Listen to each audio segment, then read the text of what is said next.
Hopefully you can hear me. Hello, everyone. Luke Griffin. Where are we? Hello, everyone. Luke Griffin, Pat Riot, Dangerous Dan. Greetings. I'm not late, Dan. Anyway, can you hear me all right? Let me know if you can hear me. I'm using this as my microphone, so I tend to get better sound quality from that. So give us a shout if you can hear me. All right, Pat. Thanks very much. Good evening, Tilly. James Tilly Matthews, JTM. It's Ben Nephilim Jones. Hope you're all right. Thanks, Luke. So let me know, guys. Let me know you can hear me all right. Just get myself in frame. Thanks, Luke. So we got 7 watching now. Let me just share it like I always do. Like I should do. All right, Twitter. Usual thing. I always forget to do this. What? Oh, hang on a sec. I have to log in. Hang on. No, I'm not gonna. I can't be bothered to log in. Hang on. Let me just go to my channel. I'll just share the bloody thing. I'll just share the damn stream. Hang on. Here we go. Right, one moment. Just put it on there. Tweet.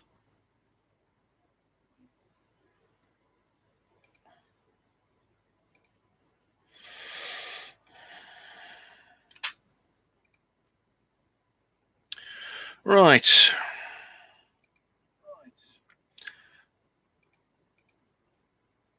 Okay.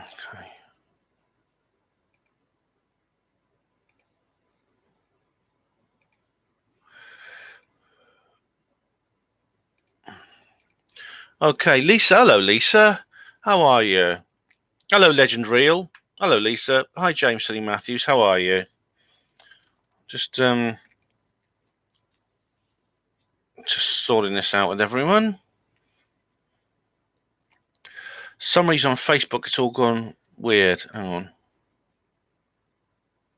Don't know why it's not giving me a preview. Delete. I want to make it look nice. I want to make sure I get plenty of people there. All right, let's try again. That's better. See if I can do the same on Twitter. Delete tweet. Hang on. Oh no, there it is. I must have happened automatically. Ah. Okay, guys. So where are we? It's a bit complicated. So thanks for joining us, Lisa and Pat Riot and JTM. How's the big, bold, bald, beautiful pen? Oh, I'm very big and bold. Thanks, James. And Mary. Hello, Mary. How are you? The Bent Waters belly dancer. Who's that? Is that me, James? Is that me you're talking about? Lisa. Oh, thanks, Lisa. Oh, big, beautiful Ben. Thanks very much. So we've got 15 watching so far. Already had 2 thumbs up. That's not bad. Oh, brilliant, guys. So hope you're all well. See how many more will join us. Hopefully plenty will join us. Anyway, I think it's going to be quite a long show probably. So Bucks and Benji. They're thinking of different complimentary names for me, which is nice. I don't mind. Think of all the aggravation I get. Oh, thanks all of you. Bye, Legend. Hope you're all right. We've got 13 watching now, so 2 have just... we had 15, now we've got 13. I'll tell you what, I'll get going with the lead off. But anyway, first of all, thanks for all your comments. I'll do these first, actually. Thanks for your comments, guys, on the notice. For those of you who post on the notice, thank you very much. Oh, notes. Much appreciate all of you. So, John Nolan has pointed out that Sasha Christie, Larry Warren bashing video only has 16 views. Oh, right. Well, it depends. John, Sasha's made loads of videos bashing Larry. I actually reviewed the one she did at the Woodbridge farce. It's on her panel voice. But yeah, I think people are getting fed up with all that negativity. Jimmy James, hello. In there like swimwear, brother. Hey, Jimmy, great. Hope to see you in there, mate. Jimmy, check out Jimmy's channel, EOTT, Everything on the Table. There's an interview with me on there. There's a link on a Panama Voice. Israel Diego Rivera, let me guess. British Bigfoot. No. Fake exit, Rothschilds and City of London behind Brexit. Ah, that's your other line. It's either British Bigfoot or that. Well, as you know, I don't agree. I've done an entire reply to Neil Sanders and Richard E. Hall. Check that out. Pat Wright, reservation made. Hey, Pat, you're there. Well done. And Tina says she'll be there. That's great. Thanks, Tina. I don't know if Tina's turned up yet. But anyway, thanks to everyone who has. I know there's a few more people coming to. The big debate tomorrow with the Remainer MPs. What do you think is going to happen? Well, Simon, that's what I'm going to go into this evening. And what's more, it looks like I'm going to have to do another live stream tomorrow evening. Lisa says, if you don't get aggro, Ben, you're definitely doing something wrong. Yes. You know what they say, flag heaviest when you're over the target. Now, I should point out to the 17 people watching now, if you don't like my Brexit videos, don't watch my channel for the next week or two, because it's going to be nothing but Brexit videos, probably, unless there's disclosure or something, or zombies rise from the graves, or something like that, which will happen after a no-deal Brexit anyway. But I've got my zombie-killing gun ready, so there won't be a problem with that. But anyway, yeah, I'm going to be focusing on the Brexit issue because, of course, that is the central issue at the moment. It doesn't mean I won't make other videos if the needs must, but I will be focusing on that issue. And Jam Noise 72, hey, Soul Sister. My Soul Sister, Jam Noise 72, is in chat from Arizona. Oh, thanks, Jam Noise. What time is it where you are? It must be about like 3 p.m. or something. But Jam Noise, thank you very much for tuning in. Lisa says, what really matters is what is the world we make around us. Beware of the bigger so-called picture, but you make your own. I take your point, Lisa, and I will be making the point that this is not everything. The Brexit issue is not everything. The Brexit issue is part of something bigger. I'll be making that point. I love you too, Soul Sister. How you doing? 11 a.m. Oh, my goodness. That's in Arizona. Oh, wow. I've got, because I know it's like, oh my goodness. Well, thanks for taking time out of your trip to be on this channel. I really appreciate that. So I'll begin with what's happened so far. Now, as I said, this is not everything. There's going to be probably another live stream tomorrow night because of everything that's happening at the moment. It's just so much going on. But I'll go with what's happened so far. Now, the big news is, of course, that the Boris Johnson, our Prime Minister, has secured a deal with the European Council summit. Now, this is amazing. This is something that all the pundits were saying this wouldn't happen. Laura Kunzberg and all the others. Though even in the last few days, she was saying this couldn't happen, and the summit was going to turn it down. But the European Council, the summit has actually endorsed Boris Johnson's plans. And the headline is, can Boris Johnson succeed where Theresa May failed 3 times? Well, first things first, Theresa May did not fail. Theresa May deliberately submitted a deal to both the European Council and the UK House of Commons, which was so awful it was deliberately intended to be rejected. Her plan, which I'm going to come on to later because I think it's still a plan of some people in the House of Commons, was to first shut the door on a no-deal Brexit with various bills. The first one was that Yvette Cooper's bill. The next one is Hilary Benn's bill. They come, Cooper bill, Ben bill. They keep having these names. This nickname's Surrender Bill, which is a good thing. The first trick was to get that bill in, so they say you can't leave without a deal. Then the second thing is to just say no to every deal coming. So basically, shutting all the doors, every single door in the corridor shutting. There's one that's left open, which is cancel Brexit. So they can then, the idea was they could say, look, we tried to get us out, but we couldn't. I'm sorry, we're going to have to cancel Brexit. Sorry, everyone who voted leave, but we did try, But as that comedian whose name I can't remember put it very well, it's like there's a door there's an exit door which says push, and Theresa May's pulling it as hard as she can, saying, look, I'm trying to get us out. I'm trying to get us out. Look how hard I'm pulling. So she didn't fail. She succeeded. Anyway, Boris Johnson in Brussels, the Prime Minister's got the European Union to renegotiate the withdrawal agreement that the EU said it would never renegotiate. Now, that is odd, I must admit, because, I mean, it could be, like I said in the last time we had an extension, that the EU must realise that holding on to Britain is going to affect their entire empire, and I think some of them are moving towards a fallback position where they just simply let us go and just try to hold the rest of their corrupt dictatorship together.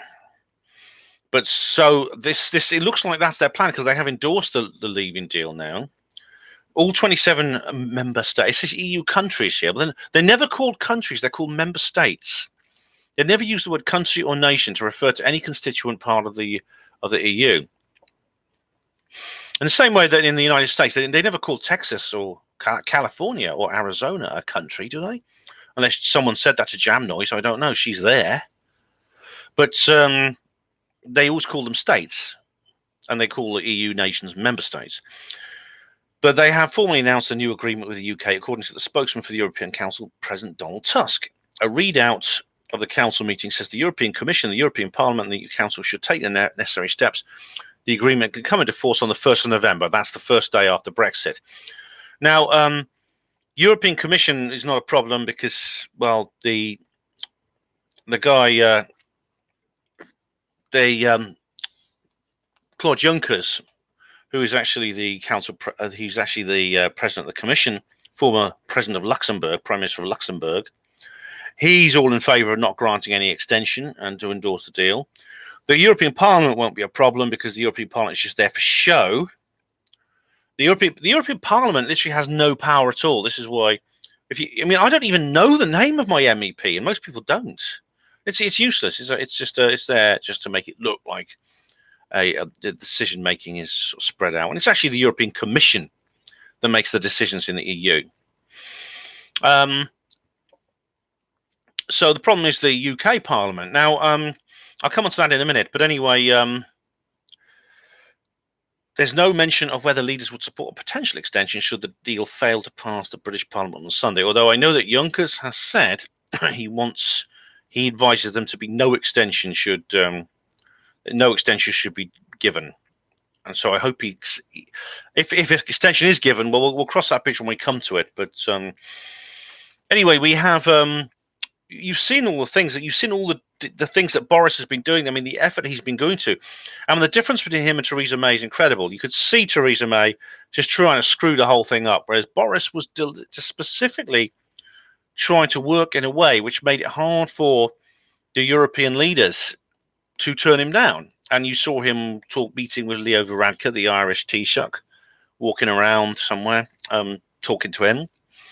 So he's really been working hard on this. Now, all hell is breaking loose at the moment because this is not what I think the Ramonas in Parliament planned for. They planned for the EU to turn down the deal, in which case it would be an open and shut case. The Benn Act would just be very, very simple. Boris has to go and approach the European Commission and the European Council ask for an extension. So what's going to happen is tomorrow we have Super Saturday, and I'll be doing another live stream tomorrow night, no doubt, because there'll be just too much to talk about. But we're having the first parliamentary sitting on a Saturday since the Falklands War in 1982. And these MPs have an easy time with it, don't they? I mean, their working week they keep cutting their working week and awarding themselves pay rises. I wish that I could have done that when I was in government service. I wish I could have voted myself a pay rise. And this has caused the Ramonas to go into apoplexy.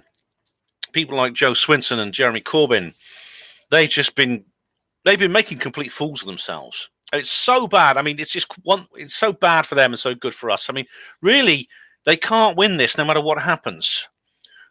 And they've exposed themselves completely because it's quite frightening to see this, but it's encouraging too because we're only seeing what has always been there. I made this point in previous videos in my Brexit series, or my Brexit videos. There's no formal series, but we're in a situation where we're seeing them lose the rational argument. We're seeing them lose the moral argument every time, and they know it and they don't care.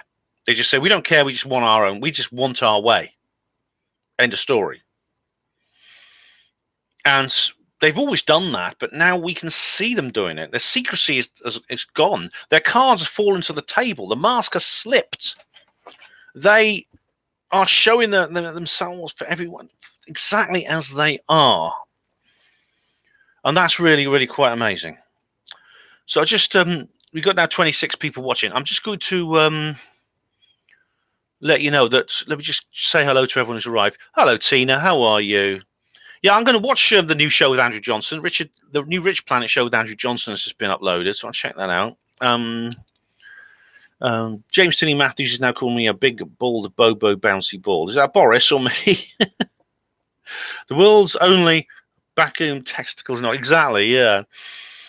Hi, Tina. Yeah, this... well, Lisa, you say it's all a stage. I'm not so sure. I'll explain why.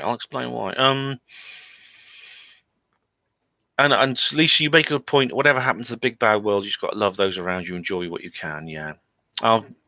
Thanks for coming up along, Tina. And JTM says Claude Juncker sounds like Continental Privates. Oh yeah. So thanks all of you guys. Is anyone else? Oh, Crafty Nihilists. The Nihilists are here. The Crafties. They're both here. And James C. Matthews says he's a Dandelion and Burdock fellow himself. For some reason, that I had to approve that comment. I don't know why. But anyway, hi, Crafty. Hope you're all right. Now, you guys, just let you know, when I'm in the middle of the lead-off, I won't answer all your comments. And what I'll do is, when I finish the lead-off, I'll go back to this comments, and I'll just get rid of any trolls. And then I'll answer comments after that, because otherwise it just gets too many. But hello, Sonic Lady. How are you? Jolanda, hello. How are you? Jolanda from Switzerland. Quite all you are Brexiting. I wonder if that's on purpose. Greetings from Switzerland. Well, Jolanda, you're lucky to live in a country that has always valued its independence fanatically. It's refused to join any international groups. So, Jolanda, it is on purpose, definitely. I know, Scott. How are you? Good afternoon or evening, yes. And hi, Tina. And so I'm just going to go and carry on with the lead off. Talk amongst yourselves by all means, but what I'll do at the end, I'll just de-troll and then I'll pick up your comments after that. I've been watching YouTube. I've been doing a lot of research, keeping up with as much news as I can. There's some really good YouTube channels, actually, if you want a white pill. Calamity, that's K-E-L-A-M-A-T-Y. He's a Scottish guy. And Maya Tusi, that's M-A-H-Y-A-R. And T-O-U-S-I. Those guys are the best Brexit channels you can watch because they really keep you up to date, and they're encouraging as well. Maya especially is very, very optimistic. Now, there's been the usual scare stories in the news while this has been going on. You get this all the time, criminals could exploit the no-deal Brexit gaps. Organised criminals could exploit gaps in the UK's border preparations in the event of a no-deal Brexit.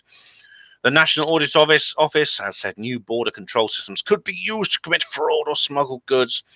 Well, they've come down a little bit because it was like it was the zombies before, wasn't it? Godzilla. And I've said that it's a little bit easier now than it used to be. Anyway, what is this deal? What does this deal say? Most of the deals are the same as the one agreed by Theresa May. Well, not really. There's some significant differences. The main change is the Northern Ireland proposal. Well, of course, Theresa May and everyone else was actually using Northern Ireland as a hook to prevent Brexit, and and the damage done by her ideas are still being felt. In fact, I'll come on to that in a minute, but the Democratic Unionist Party is digging its heels in a bit. So point one, the UK will continue to abide by EU rules until the end of 2020 and possibly longer to allow businesses to adjust. That's to be expected. That's the transitional period. I mean, the moment of Brexit is not when everything changes automatically. It's like the 2012 thing. You don't see immediate change the moment Brexit happens. That's when we formally leave the European Union. But of course, it takes a long time for the new system to come into place. So there'll be like there'll be a time when we're kind of like, it'll appear like we're still going along with the same, ticking along with the same thing. This is why the World Trade Organization ideas, that is the WTO Brexit, the so-called crashing out without a deal. That's why it's not so bad, because the WTO essentially will organize the same thing. Point 2. The UK will pay an estimated 33 billion divorce bill. Honestly, I'd tell them to shove it. I mean, I would tell them to get stuffed.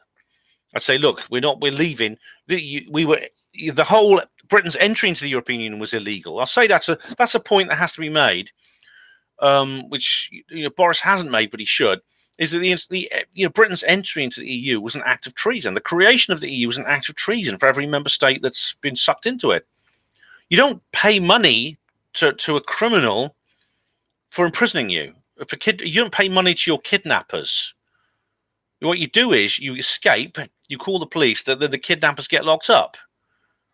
What the UK is saying, essentially, the people who abducted us and imprisoned us, we owe them £33 billion. I tell them to shove it. I says, look, we're not paying you. If you want to come and collect it, we'll meet you on the beach. Point 3, the rights of EU citizens living in the UK and UK citizens in the EU will be guaranteed. Right. Well, again, that's all part of this transitional period. And there's the Ramonas are putting out these scare stories, like everyone who doesn't have their DNA tested and be proved that they've been British. They've been British since the time of Stonehenge, which would be rounded up and shoved into cattle boats and dropped in Calais. Nonsense, absolute nonsense. It may have escaped these people's attention, but international trade and indeed the movement of people between the continent of Europe and the British Isles has been going on since before Stonehenge was built, without any overseas regulator. My own mother was a Dutch woman who actually came to Britain in the late 1960s. She came to Britain before the European Communities Act. How was that possible? How did she get in? Northern Ireland will be aligned to the EU single market. Now, this is interesting because they've abandoned the original backstop, which would have essentially kept the UK in a customs union with the EU indefinitely. That's gone. But what's happening is Northern Ireland will instead remain part of the UK customs territory, so it'll be included in any future trade deal struck by the government after Brexit. But Northern Ireland will also remain an entry point in the EU customs zone. The UK will not apply tariffs to products entering Northern Ireland so long as they are destined for onward transportation across the border. But the important point is this is all until a separate trade deal is agreed. That's what this is what is going on at the moment. Now, I understand the DUP being concerned because they're the principal governing party of Northern Ireland. And I feel sorry for Northern Ireland and its people for being used like this. I really do. But this situation is intended to be temporary. Unlike the backstop, which is essentially an attempt to just give us a half Brexit, this is a more sensible special transition for Northern Ireland. And I mean, I'm not in Northern Ireland, but I mean, if I was, I probably wouldn't be too bothered about this. And that, as I said before, that border has functioned. It's one of the most functional borders in the entire world.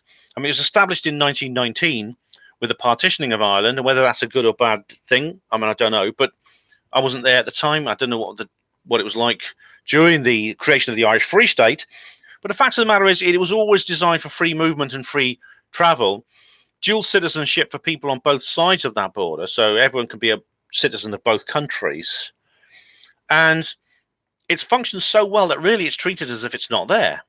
During the Troubles, of course, there was always like army checkpoints and things, but basically, for most of its history, it's been treated as if it wasn't there.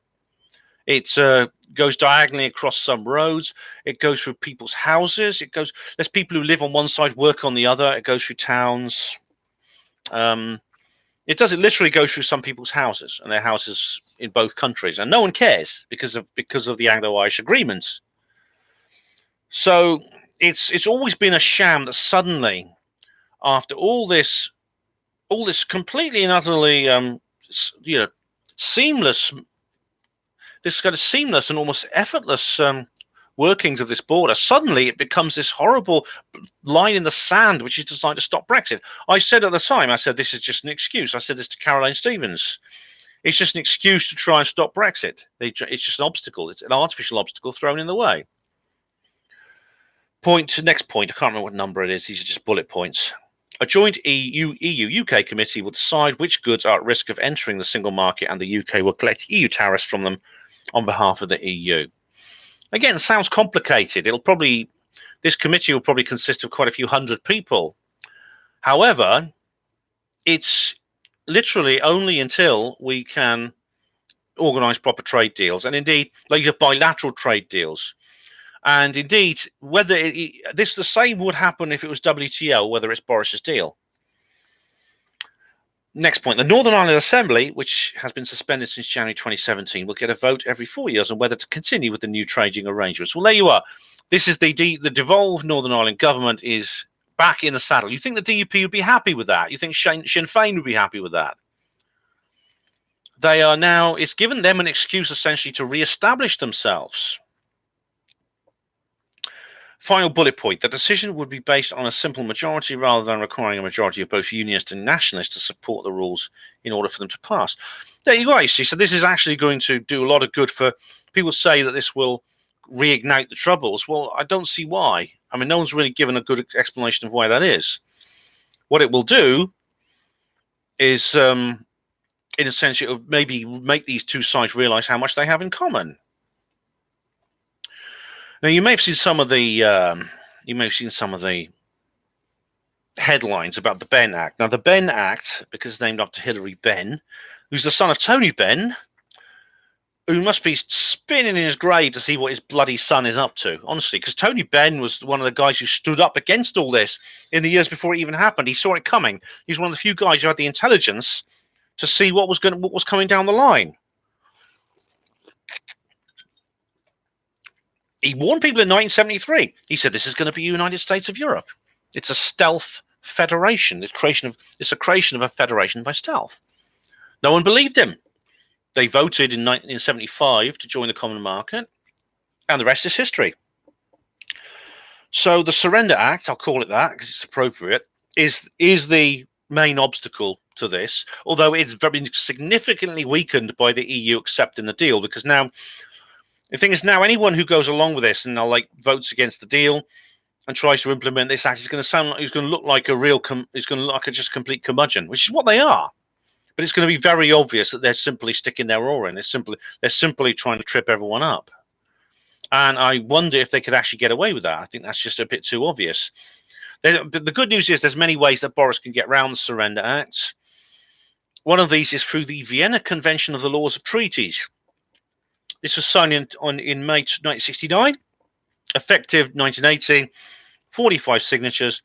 The Vienna Convention on the Law of Treaties is an international agreement regulating treaties between states. Known as the Treaty on Treaties, it establishes the rules and procedures for how treaties are defined, drafted, enforced, amended, interpreted, and generally operate. The VCLT was ratified by 116 states as of January 2018. So these were not original signatories, yeah.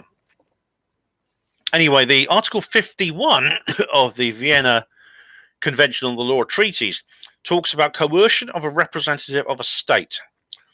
The expression of a state's consent to be bound by a treaty which has been procured by the coercion of its representative through acts or threats directed against him shall be without any legal effect. Now, it could be that the Surrender Act comes under that definition, because it essentially is an attempt to bully the Prime Minister. Now, this is it comes to whether the definition of the treaty is treaty or not a treaty. I mean, there's some lawyers going into this. Maya Tusi's made a long video about this, and I didn't have time to watch it all to make enough notes, but it's on his channel, so check it out. He seems to think this is quite a good way around it. And there's other loopholes as well. For example, you might have seen one of the things that the Surrender Act is supposed to do is force Boris Johnson to ask the EU for an extension should no deal be ratified by the EU or the deal rejected by the House of Commons. Now, there's lots of headlines because someone brought this up, and a representative said, yes, Boris would write that letter. And you saw headlines, didn't you, everywhere? Boris Johnson will ask for an extension. That, take no notice of those. It's rubbish. Those headlines were designed to confuse and demoralize us. It's a technicality. Boris did say he would obey the law by sending in this representative, but then he's sending in this letter. But then he said he'd write another letter, literally the following that one immediately, saying, I disagree with this on political reasons. Could I have an extension for 5 minutes? So it's purely a technicality, but they're trying to demoralize us. Now, the question is now, that's what we've come so far, really. The question is, like, the EU, I think, is sorted now. But there's always the option of no deal, which I'll come to in a minute. But getting the British Parliament to back it, this is the thing. There are 650 members of Parliament. 7 of them belong to Sinn Féin, who won't take their seats on principle. The Speaker, John Bercow, the little poison dwarf who goes, order, and his 3 deputies don't vote. That leaves 639 MPs who do vote, which means Johnson needs 320 to get his Brexit deal through. Or to put it another way, if 320 vote against it, it's dead. Labour says they won't back it. Well, they're weakening. Some members of Labour are weakening on that now. There are 244 Labour MPs, but a handful of them voted for Theresa May's deal and might vote for Boris Johnson. So imagine 240 MPs vote against, although Johnson will actually be hoping as many as 24 will swing to his side. A DUP, there are 10 of them. They basically, well, they used to be like giving the Tories their majority, but of course that was Theresa May's fault for calling her stupid snap general election, which she completely fluffed, and she had to enter into a coalition with them. They will probably, well, they're still, see, again, the TUP have been told they're not going to back this. They're still actually working with the government to find a means to sort this out. They're not sort of, this is not like a fallout. They're not walking out of this agreement with Boris.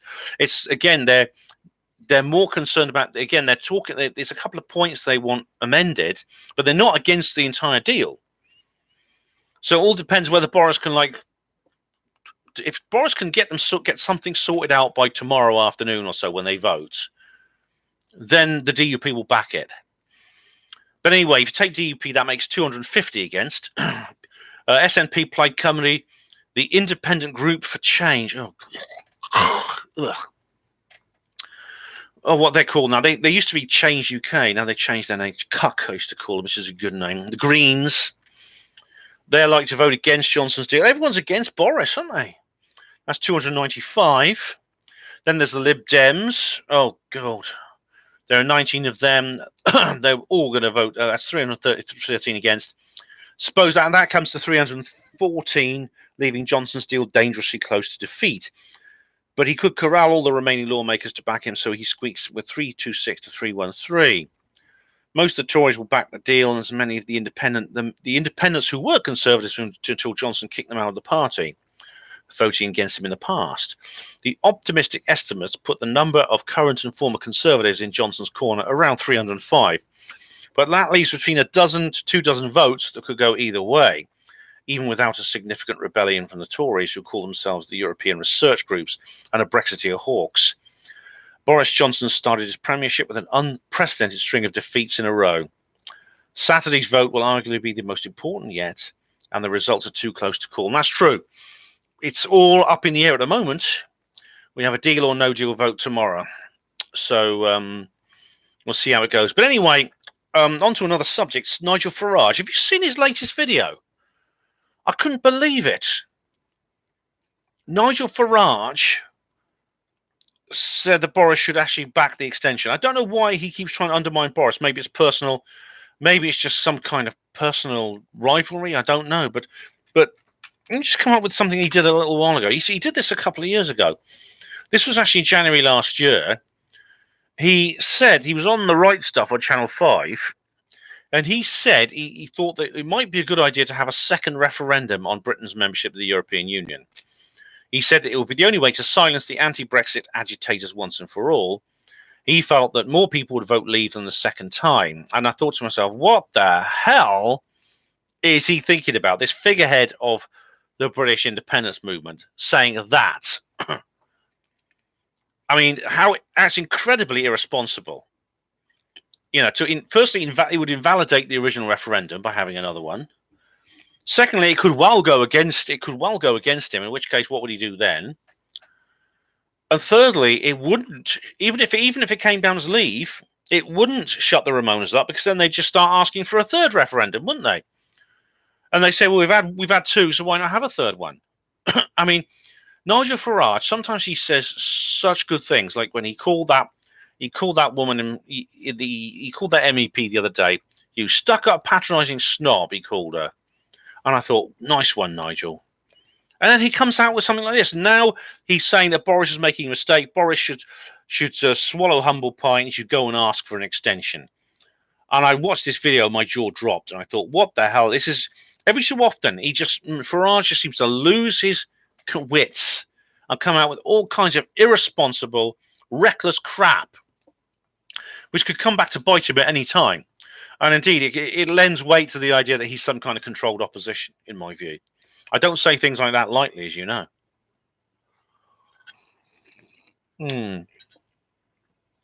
So Tusk says this is a fair and balanced deal. Boris says it represents a very good deal for the EU. He needs the approval of the parliaments. Jean-Claude Juncker, President of the Commission, says there will be no further extension given to the UK. It's not his decision, actually, Juncker's. He's the President of the Commission. It's actually the European Council of Nations that decides, which is a different body made up of the independent nation states, heads of state. Now, the good news is it only takes one of them to veto it, one of those 27 to veto it, and the extension doesn't go through. But however, last time, every single one of them voted for an extension, including, for example, Emmanuel Macron of France, President of France, who said he was going to veto it. And Viktor Orban, who's who often comes across as a very anti-EU president of Hungary, who said he was going to veto it. He voted in favour. So I wouldn't trust them particularly. So anyway, there's a Scottish court. The Remainers have been to the Scottish court to try and get them to dismiss this deal through the judiciary, and it's failed. I'm glad to say it's failed. They always go to Scotland, don't they, when they want to get these things done, because the Scottish courts seem to be more in favour. But anyway, so we're now in a situation where tomorrow, will the MPs back a new deal or not? If they say yes, then we leave probably on the. Will we be able to? There's someone says that if the deal is accepted by Parliament, then there might be a short extension from the 31st, as the government seeks a short delay. Now, hopefully that won't. Hopefully Boris will stick by his word and say no, we're out on the 31st. It's neither here nor there. Once the Parliament has agreed, I think it's the legislation can be passed fairly easily. We can just say we leave. But if no, the government seeks a short delay. Will the EU agree? If yes, then there's a Brexit with a delay. If no, then there's either a no-deal Brexit on the 31st or a vote of no confidence in the Prime Minister. That's something we'll know more about tomorrow, whether that's going to happen. Obviously, there's a lot of people who are already trying to get several votes of no confidence through to him, which might happen. And if the MPs do not back the new deal, then the law said the government must request a delay until the 31st of January. So that's 3 bloody more months. But I don't think, the way things are looking, I don't think that's going to happen. I'm confident at the moment that Boris will stick by his word. And I'll tell you why, exactly why, in a minute, because I still think he is working hard on this. So, so tomorrow, what's going to happen is there are some people who, once again, in the House of Commons, who are going to try and obstruct Brexit again by blocking this deal. So then they're going to put people. They're taking. It's like one of these annoying people. You go out and you can say, well, should we? Oh, you want to go out then? Yeah, let's go out. Let's go out for a pub. Let's go out to the pub, shall we? Should we go to the White Hart? No, I don't want to go to the White Hart. Okay, Red Lion. No, I don't want to go to the Red Lion. Okay, King's Arms. No, I don't want to go to the King's Arms. Well, which pub do you want to go to then? Oh, just tell me, give me some pub names and I'll tell you. You reel off these pub names and they go, no, I don't want to go to those. Okay, so do you want to go to the pub? Yeah, let's go to the pub. Okay, do you want to go to this? No, I don't want to go to that pub. It's like that. It's one of these annoying people who just stick, you just dig their heels in and they play this kind of bait and switch game, which is what the Commons is doing, what the Ramonas and Commons are doing. They're saying, we want to get Brexit done, yes, but we don't like this deal. Okay, so we'll leave with no deal. No, we're not leaving without a deal. That'll be terribly damaging. Okay, so have this. No, I don't want that deal. I don't want to leave without a deal. I don't want that deal. But you say you want to get Brexit. Yeah, we can't get Brexit done now. Sorry. It's so transparent, and it's good that it's transparent. As I've said, this is really something we should rejoice in, because there's no good way out for the government. Absolutely no way they can get out of this smelling of anything other than shit. In fact, if I'm more rational about it and take a step back, it's probably better if they succeed in their game, because it will, its long-term effects on a strategic level for the whole New World Order agenda will be so much more damaged. So anyway, and Donald Tusk said something very worrying when he gave his announcements at the Council Summit. He said, "I'm a Remainer. I hope my British friends will return someday." And that's an important point. It's not over with Brexit in many, many different ways. And one of those is we could always get a return ticket. And indeed, I think in the post-Brexit, the Lib Dems and Labour will be doing that. They'll be putting in their manifesto that one of their pledges is to reapply for EU membership. I mean, who was it who was saying? I think it might have been someone in UKIP, Batten or someone, who said, really, this is a 10-year process at least to be completely free and independent. Personally, I think it's going to be longer than that, because this is going to have a knock-on effect on the entire New World Order agenda, and I'll say more about that in the future. But Boris so far is still tweeting vigorously. He's still saying, "We will leave on the 31st of October." He said this at 4 minutes past 6 this evening. So less than an hour before this live stream went on the air. He repeated his commitment to leave the EU on the 31st of October. He said, "I think we should leave the European Union on October the 31st. Let me say we will leave the European Union on October the 31st. And talking about the deal he struck to resolve the issues over the Irish border, he denied breaking a promise to the DUP. He said, "No, I don't accept that at all. I think that what you have is a fantastic deal for all the UK, particularly for Northern Ireland." And he goes on for more details. So he's been doing this every day. I mean, I'll just look at his Twitter feed now. I'll just look at what he's got to say now. Here we go. Boris Johnson. What's his latest tweet? 26 minutes ago, it's time to get Brexit done. I want us to get Brexit done on Saturday, he says here. It's 53 minutes ago. 2 hours ago, it's time for MPs to vote to get Brexit done by the 31st of October. There we are. He's still doing it. He's still repeating it again. Brexit. I mean, I don't think he would do that if he wasn't serious. I don't think he would do that. He really wouldn't. Anyway, let's go to the BBC feed. Hang on, let's go to the... Okay. Because I'll just go through the news that's appeared since I started the live stream. Oh, excuse me. Union leader, this is Len McCluskey. PM deal endangers the interests of working people. Oh, yeah, like it's been so good for working people under the EU, hasn't it? Christopher Pincher, what a name. Foreign Office Minister, time to stop kicking the can. The naysayer says he couldn't or wouldn't do it, but Boris got a new deal and a good one. Time to stop kicking the can, get Brexit done. Deal risk poses high risk to the environment, says Greener UK. Oh, bloody heck. Why? It's like they say that it'll be, oh my God, the no deal will do this, or the deal. Firstly, no deal is going to be a disaster for A, B, and C. Now the deal will be a disaster for A, B, and C. Oh, anyway, Labour MP for Wakefield, Mary Cray, says she'll be voting against the deal. People have told me they want their vote back. They want their vote in this deal. It's too important to be left to the politicians. So she's a bloody second-rate She's a damn second referendum person. Oh, dearie me. This is why Nigel Farage, said when he said what he did. I thought, you crazy bastard. Why are you doing that? So, Parliament sits tomorrow for the first time in 37 years to debate and vote on Boris Johnson's Brexit deal. MPs will gather in House of Commons at 9:30. We don't know what time they'll finish. Peers sit later at 10 and due to finish 1500. The Commons proceeding will get underway with a statement from the Prime Minister. Blah-de-blah. The main debate will follow. Burko will reveal what amendments. Voting will start at about 14:30 to 2:30 p.m. If there are amendments, these votes will be held first. We don't know exactly when the vote on the Prime Minister's deal will be held, but if the MPs vote for a deal, the government motion is passed without any amendments. It will be the first stage in getting into law. The government is likely to want to move quickly so it could meet Boris Johnson's 31st of October deadline. The withdrawal amendment bill is a legally binding treaty presented to Parliament early next week. If the government motion is passed without amendments, the delay to Brexit becomes more likely. However, that delay will be a short one, and it won't really mean much. If MPs reject the government's motion, there's a possibility they could be given the chance to vote in favour of a no-deal Brexit. Now, this is funny, because according to Jacob Rees-Mogg, the two votes are together.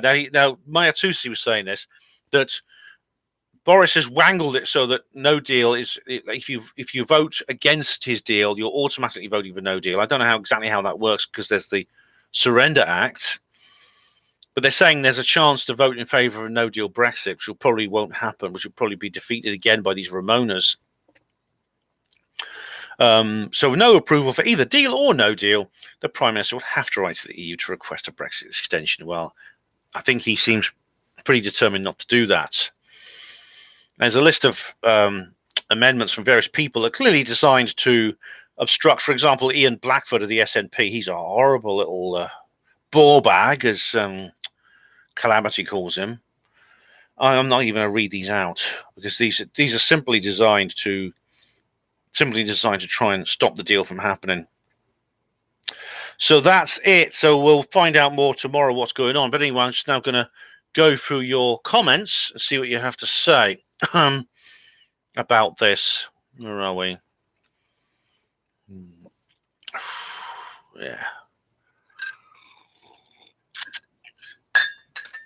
So where did I get to?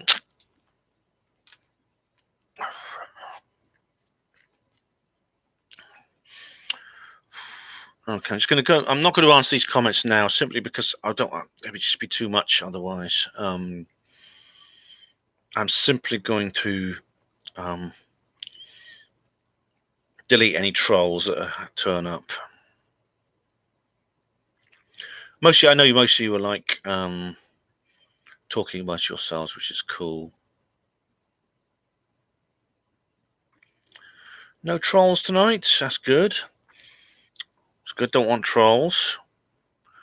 They've left. They haven't been as busy actually as they used to. Anyway, hello, Preacher Bear. How do you do?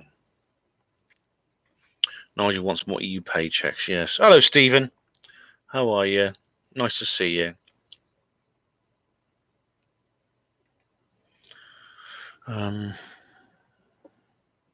Yeah, it's all by design. Yeah, exactly.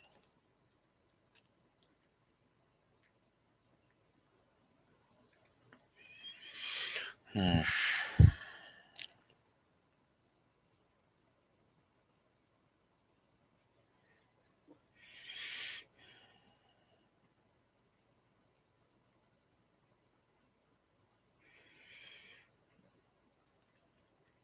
Where are we now?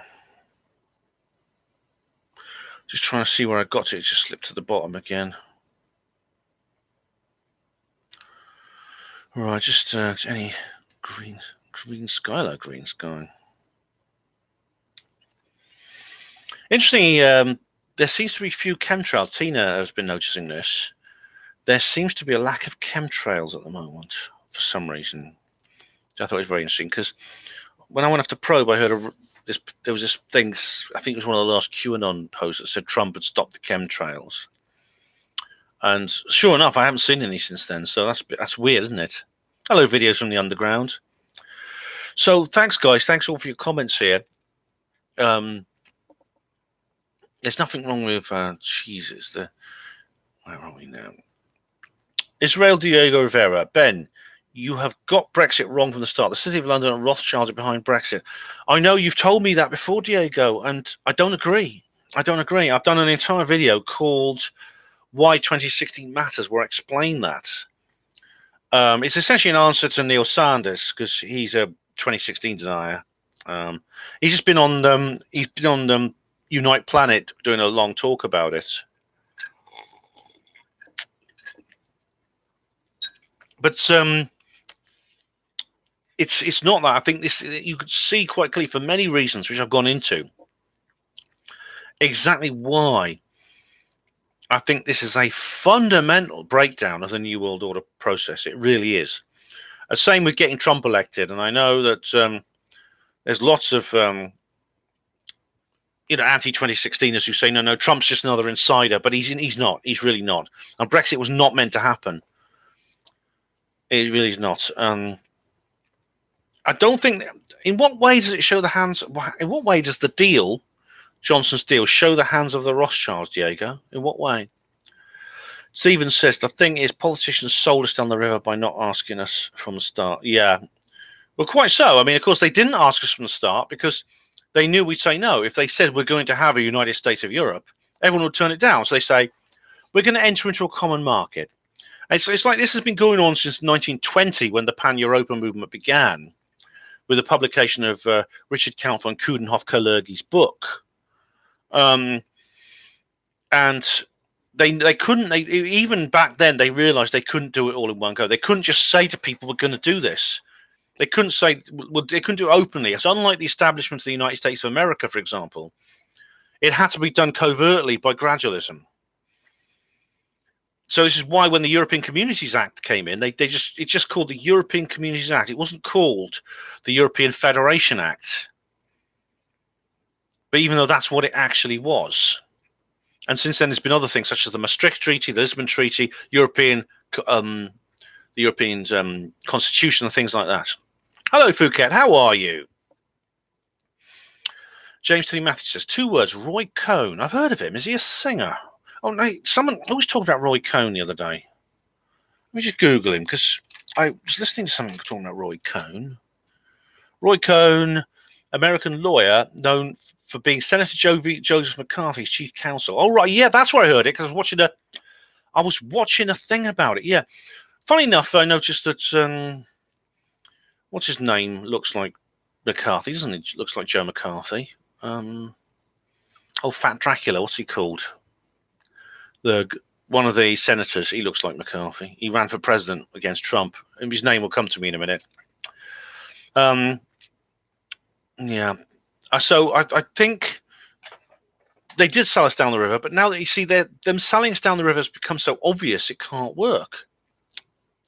Diego Rivera says, and Lisa says they were never meant to, Stephen. I think that's kind of the point. Yeah. Now the fact is now for the first time we can see what they're doing all this time. That's what's going to destroy them. This is why this can't end well for them. And the more they do, the more they try to obstruct Brexit, the worse it's going to be for them. Diego Mero says free market with the rest of the world and EU. Well, Diego Rivera, I mean, are you a socialist? What's wrong with the free market? I mean, the whole point is that the British economy now is essentially is much less regulated. We don't have the European Central Bank loans again, which have destroyed Ireland and Spain and Greece. So why would the Rothschilds allow us to do it? Why would the Rothschilds want us to do that? Okay, Trump is part and parcel. Google Roy Cohn and you see Trump. I just Googled him, James, and what's he got to do with Trump? I mean, I was watching a video actually about Joe McCarthy, and I think he looks just like that.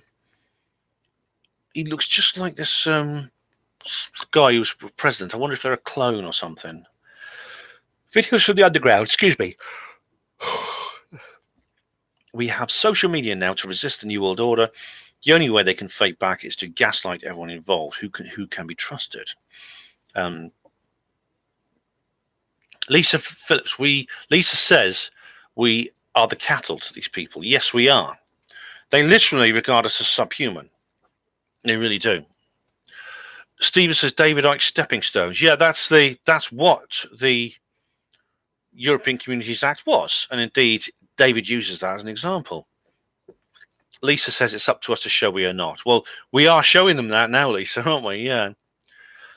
James says Roy Cohn was Trump's lawyer and mentor. Was it? Oh, right. We'll go back to his page. Cohn was disbarred by the appellate division of CUNOC. Yeah, he represented Donald Trump during his early business career, correct. He became more closely associated with McCarthyism and its downfall. He was the prosecutor in the espionage trial of Julius and Ethel Rosenberg. All right, that's interesting, which concluded with their executions. That's right. And I think Ethel at least was innocent, I think.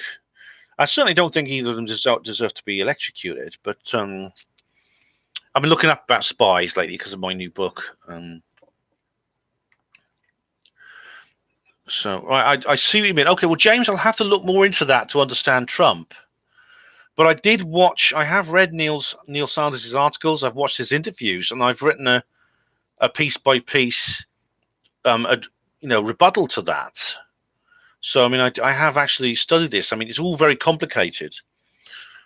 Neil, certainly he's analysed every tree in the wood. I think it's just if you take a step back and look at the wood itself, it's different. Green Sky 17. Hi, Green Sky. Why does Sky and the BBC always interview SNP? Because they do not speak for the whole of Scotland, but they make it look like they do. Yeah. SNP, Scottish National Party, Nationalist Party. Of course, that doesn't represent anyone. I mean, if I still lived in Wales, there's no way I'd vote Plaid Cymru. No way. I used to support them, but no way would I vote Plaid Cymru. They are federalist idiots. Stephen says, when do you think the end game is going to be? Well, Stephen, I think it depends how you define it. I think that's now. I think this, if you look at what's happening for the various reasons I state in my 2016 video and things like that, this is the end game. I think it may have been triggered by the 2012 Mayan calendar changeover, and now we're seeing the results. Diego Rivera says, Trump is Israel's puppets like Boris and Macron. I don't think so, Diego. I'll explain why. I explained why before. James says, politicians are like racehorses to the rich and silky. Yeah, but what are we? We're like the worms that crawl in the grass, though, aren't we? Underneath the hooves of the racehorses, James. Is it treason? Hello, is it treason? All I hear is blah, blah, blah, Ben. The vote was out, but they have muddled the water so much, most have given up. Out meant out. Well, yeah, that's the point. That's what they tried to do.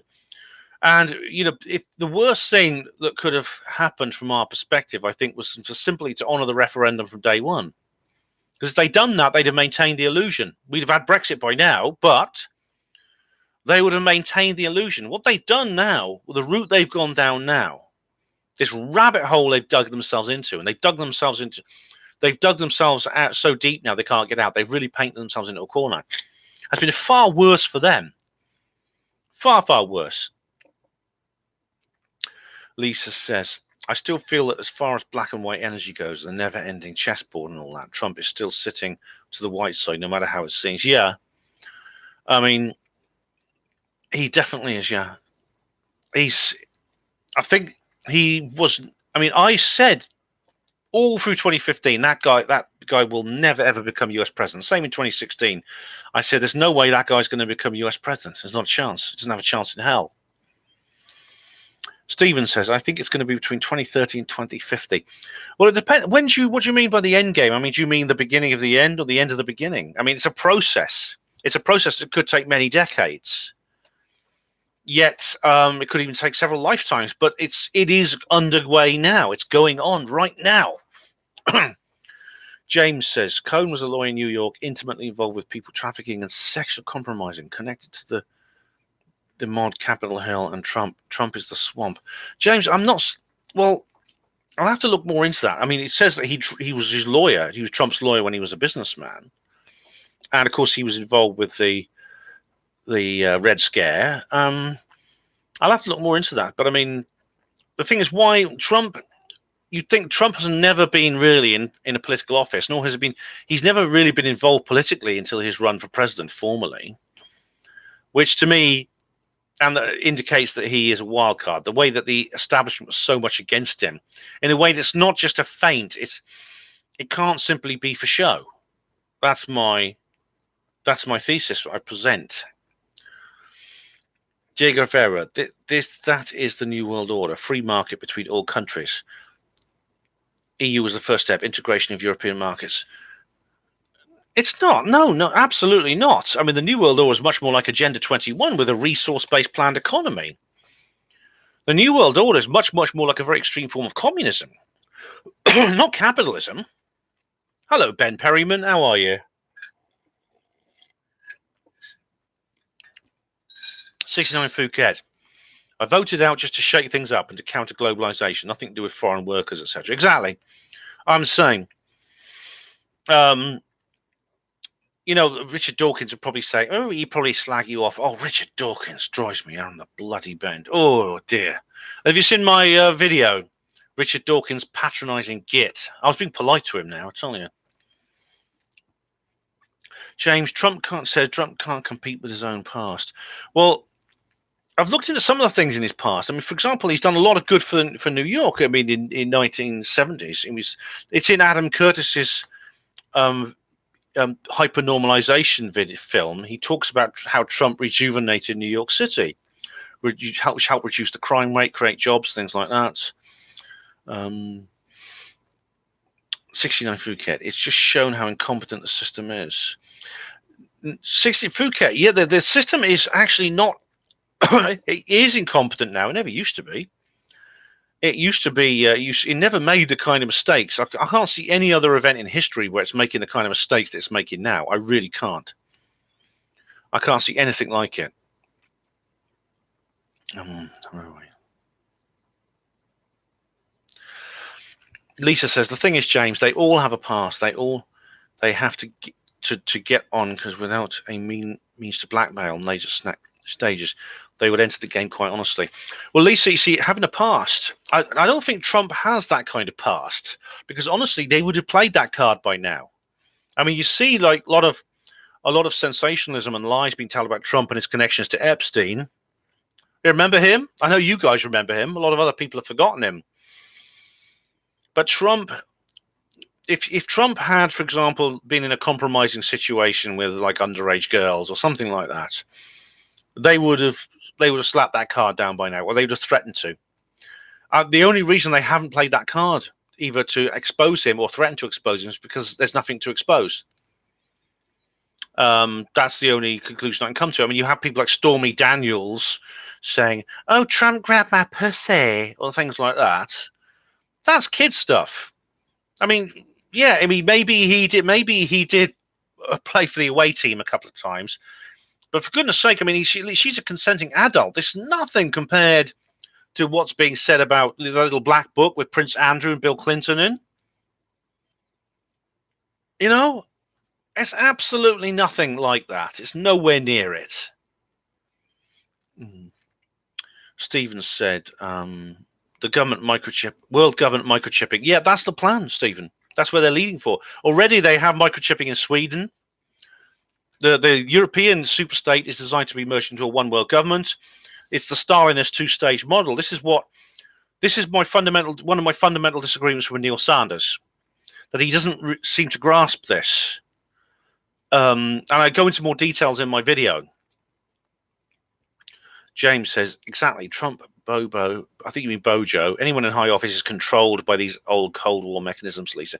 No, I don't think so. You see, James, it's quite, I know a lot of people have said this. They said, Ben, it's all, everything you see, right? Everything you see on TV, absolutely everything you see in the politics, it only happens because it's meant to happen. If it looks like it's not meant to happen, that's just a deeper and more sophisticated level of the scam. But by that definition, and I ask you this, James, by what criteria would you accept that the New World Order had in fact ended? Or are we going to be like decades into the post-Illuminati world, and are you going to still be peeping around corners going, My goodness, aren't they crafty? Because this has to be falsifiable. At some point, you have to accept that the New World Order has ended.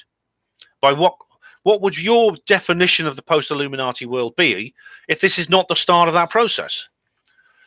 Lisa says they may all be controlled, but there still has to be white to every black. So we have to keep faith, or else what? Exactly, Lisa. There is white to black. There always has been. What we have now, though, is we have the white hats getting to positions where they can actually do some good. You can actually have some effect. And the fact is, the control system failed to prevent that from happening. I swear, during just a few months period between June and November 2016, the Illuminati literally lost control of the political structures of the world. They literally did. And the fact that Trump is still in power, he's still alive, indicates there are powerful people within who are close to the establishment that are preventing him being dispatched. In other words, they are looking out for him. They're backing him up. I mean, what QAnon calls the alliance.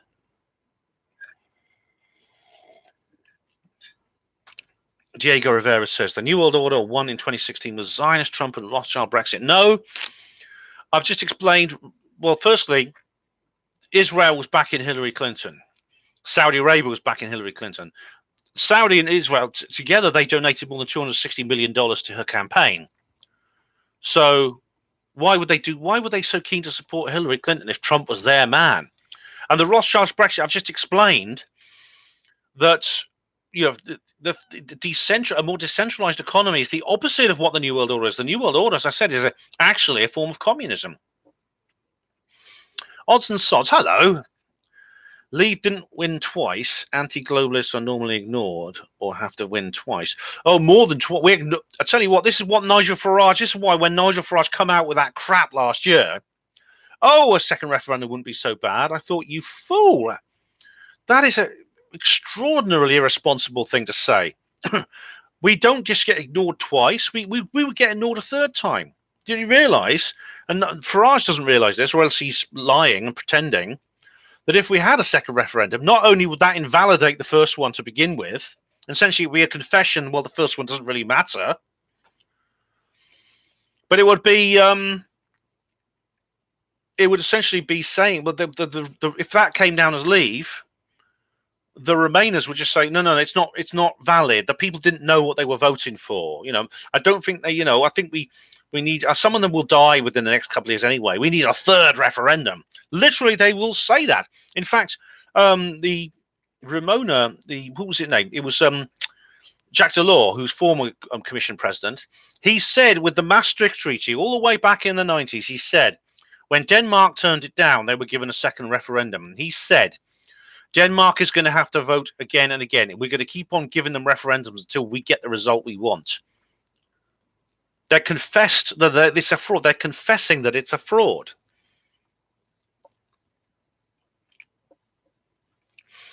James says, we can't have an honest politician in the shit house. We'd have to start working for a living. I want an honest crook, Lisa. Well, I think the MEPs are scared they might have to start working for a living. If when Brexit happens, well, they're going to have to all pack up and go home and actually get proper jobs, aren't they? Rather than heading over on the Eurostar with champagne and caviar, talking for a couple of minutes in Parliament and just ratifying the Commission bills, which, of course, is where the real power is in the Commission, going to the opera, living in a posh hotel for a while and going home. They won't be able to do that anymore.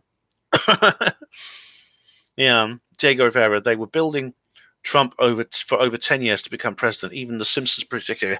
Well, it's funny, Diego Rivera, the Simpsons predicted an awful lot. There's like all kinds of things in the Simpsons and many other films and TV shows that seem to predict the future. It's very interesting.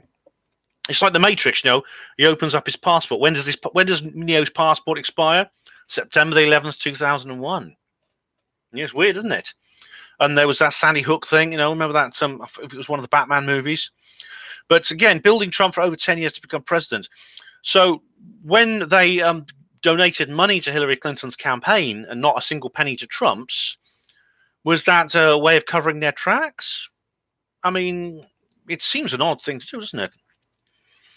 James Howe. Hello, James. Welcome. Oh, Ben, have you seen Extraordinary The Seeding?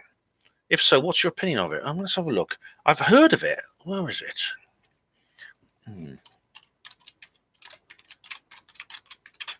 Extraordinary the seeding. What's this? Oh my goodness! All right. This. All right. This looks good. Abductions, reproduction experiments, memories of seeing children off planet. The idea of humans participating in an alien hybrid program sounds absurd. All right. Okay. I'm hooked. All right. Well, James, I've not seen it, but it looks just up my street. So I'll let you know when I've seen it. Gary Robinson, hello. EZ Ben, the real Gary Robinson is in their house. Who's EZ Ben? Is that the real Gary Robinson? Except no cheap imitations. There has to be a real Gary Robinson, isn't there? Yeah. Right, where were we?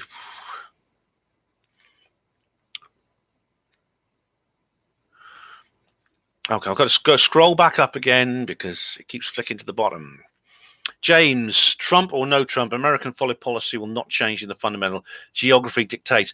Well, unfortunately, James, Trump hasn't had everything his way. I mean, it looks like that fire in Trump Tower was quite significant because they probably said, you bomb Syria or Melania or Barron will be in there next. They'll be the next person to be in a fire.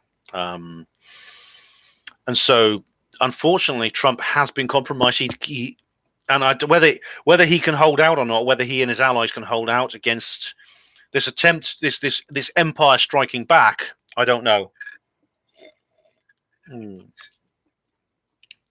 Stephen says, yes, but they're going to give the magic spell to give us the option of a microchip in our brain. Yeah. Oh, they're talking. I mean, it was Elon Musk and people like that. Bill Gates are talking about brain to electronic interfaces. Straight out sci-fi, isn't it? Remember the Cybermen in Doctor Who? I tell you what, the Christopher Eccleston series of Doctor Who was so good. It's the best since Tom Baker, man. It's a shame it's gone downhill since then. But the Cybermen were actually they had these like implants in people's brains. It's amazing. Diego Rivera, Trump was funded by Zionist billionaire Sheldon Adelson.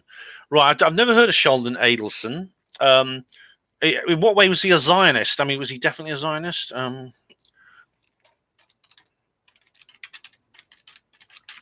See, here we go. Born American business magnate, investor, philanthropist, political donor. Chief Executive Officer of Las Vegas Sands Corporation. The Adelson Foundation, member of the Republican Party. And the largest single donation to any U.S. Yep, he did. He donated $5 million to the presidential inauguration, inaugural committee.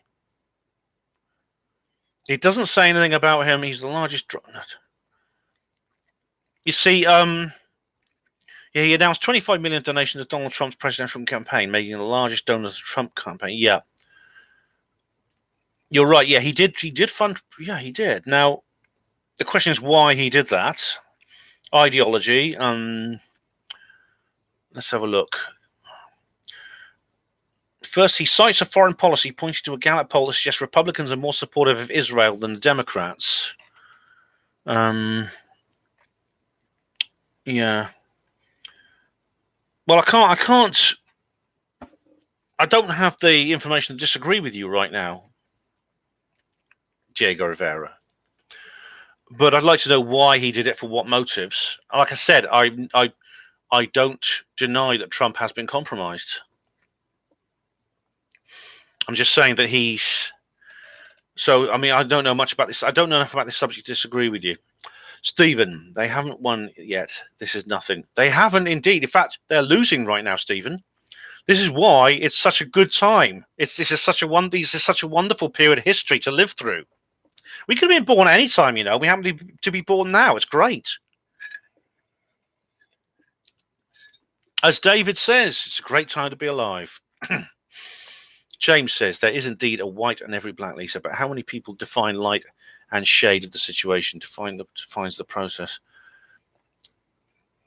Well, yeah, there is. The white thing is, the white, if you want to call it that, is striking back. Pat Riot says, where is it? I hope God exists just to make Dawkins look like a twat. Yeah, I mean, anything to make Dawkins look like a twat, Pat, is okay in my books. It really is. DJ B2, the system is infected with soy. Well, it must be for people to vote for Macron and Justin Trudeau in Canada. Those two, I'm sure those two are twins or they're clones, aren't they? They really are. Justin Trudeau and Emmanuel Macron. You see the two of them together. Oh, dear. Eric von Essex. Hello, Eric. Greetings from Karl Marx, Looneyland, former the UK. Not for much longer, Eric. Stephen said, more and more control mistakes by design, Ben. No, they're not by design. They are, as I said, this is a fundamental breakdown of the system. And I was on my guard against this. I really was. I have people coming all the time saying to me, look, Ben, look how much cleverer I am than you. I can see through it and you can't. But I've looked into it. I really have. Phuket says they're becoming like Roman emperors, like Rees-Mogg lounging whilst the UK burns. No. Funny enough, the New World Order, if you look at the Illuminati symbolism, you see the same things you do. A lot of it looks Roman. For example, you see neoclassical buildings in most large cities now around the world. And this is not because they're copying Greco-Roman style, but because the same forces in control of those empires are now in control of this empire, the modern empire. For example, the council house in Nottingham. I made a video about the council house in Nottingham, where the headquarters of the local government there. And I said, you could take someone from Rome and drop them here, and they would feel at home. They would notice. They would recognize the style of the architecture. Diego Rivera, New World Order is global free market for global corporations and banking led by Rothschilds. Well, firstly, global corporations and banking and free market don't go in the same words together. Global corporations and banking, led by Rothschilds, is an opposite of free market. It's a corporatocracy. It's what Stefan Molyneux calls capitalism. So, no, it's not. I mean, there's your very statement there denies its own premise. It's internally contradictory. Odds and sods. Did the Simpsons pick up on President Trump has been saying he'll run since 1989 before the Simpsons began? Well, that's a good point, odds and sods. There's actually an interview Trump did with Oprah Winfrey, I think in 86 or 87 on TV when her show first started, where he says, one day I want to be president, so I'm going to run for president. And that could have been where the Simpsons got the idea. And indeed, it took him a long time to get there, but he did get there. Now, the thing is, there's several actual scenes in The Simpsons which are exactly like some of the publicity shots with President Trump. So that's an interesting point there. And James says, you're assuming all public displays of revealing are a natural consequence of mismanagement, Ben. Creative chaos is the key. Well, if they're not, James, like I said, I repeat the question I asked earlier. By what criteria would you define a public display public display of revealing as something other than mismanagement? I mean, how would you define a public display of revealing as mismanagement? But what would it look like? How would it be different? How would a genuine mismanagement be different from what we see now? Because I've asked myself that question an awful lot. I've asked other people too, and there's been no answer. Creative chaos. Yeah, but the creative chaos on which side? The order ab chaos thing from the Freemasonry. It doesn't mean we're just going to create actual chaos. It means we're going to create the illusion of chaos. Well, we control things. 9/11 was an order of chaos. 9/11 was incredibly chaotic, but it was totally controlled. Everything that happened from the moment the aircraft was seen to hit the building, and then when the order in which the towers disintegrated, justified. That was all controlled. The South Tower was designed. It was meant to disintegrate first.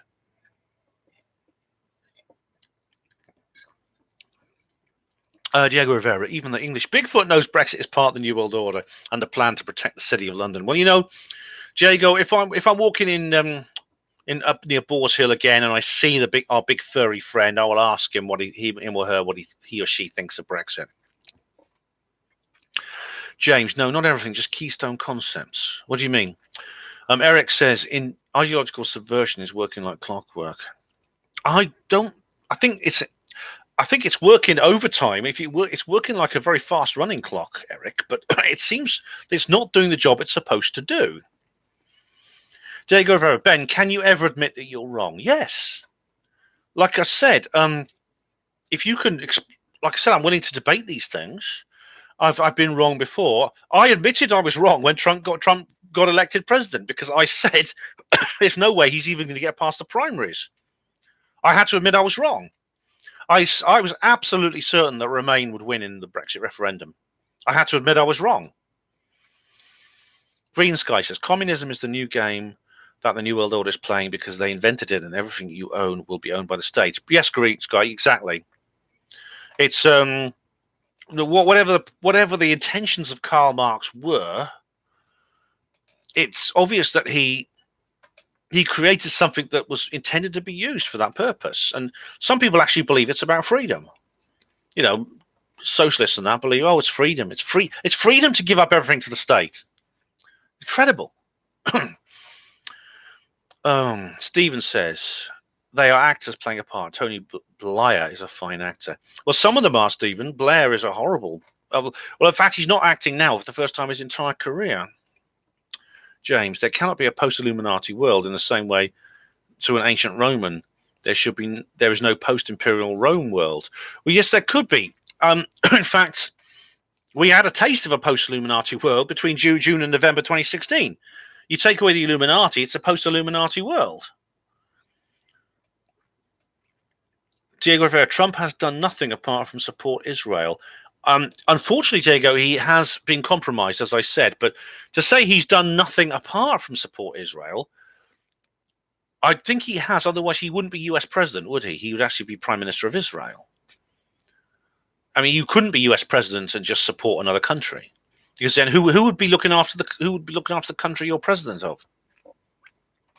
Eric von Essex, psychopaths thrive upon fear, hence society has continuously been in fear. Yes, they do.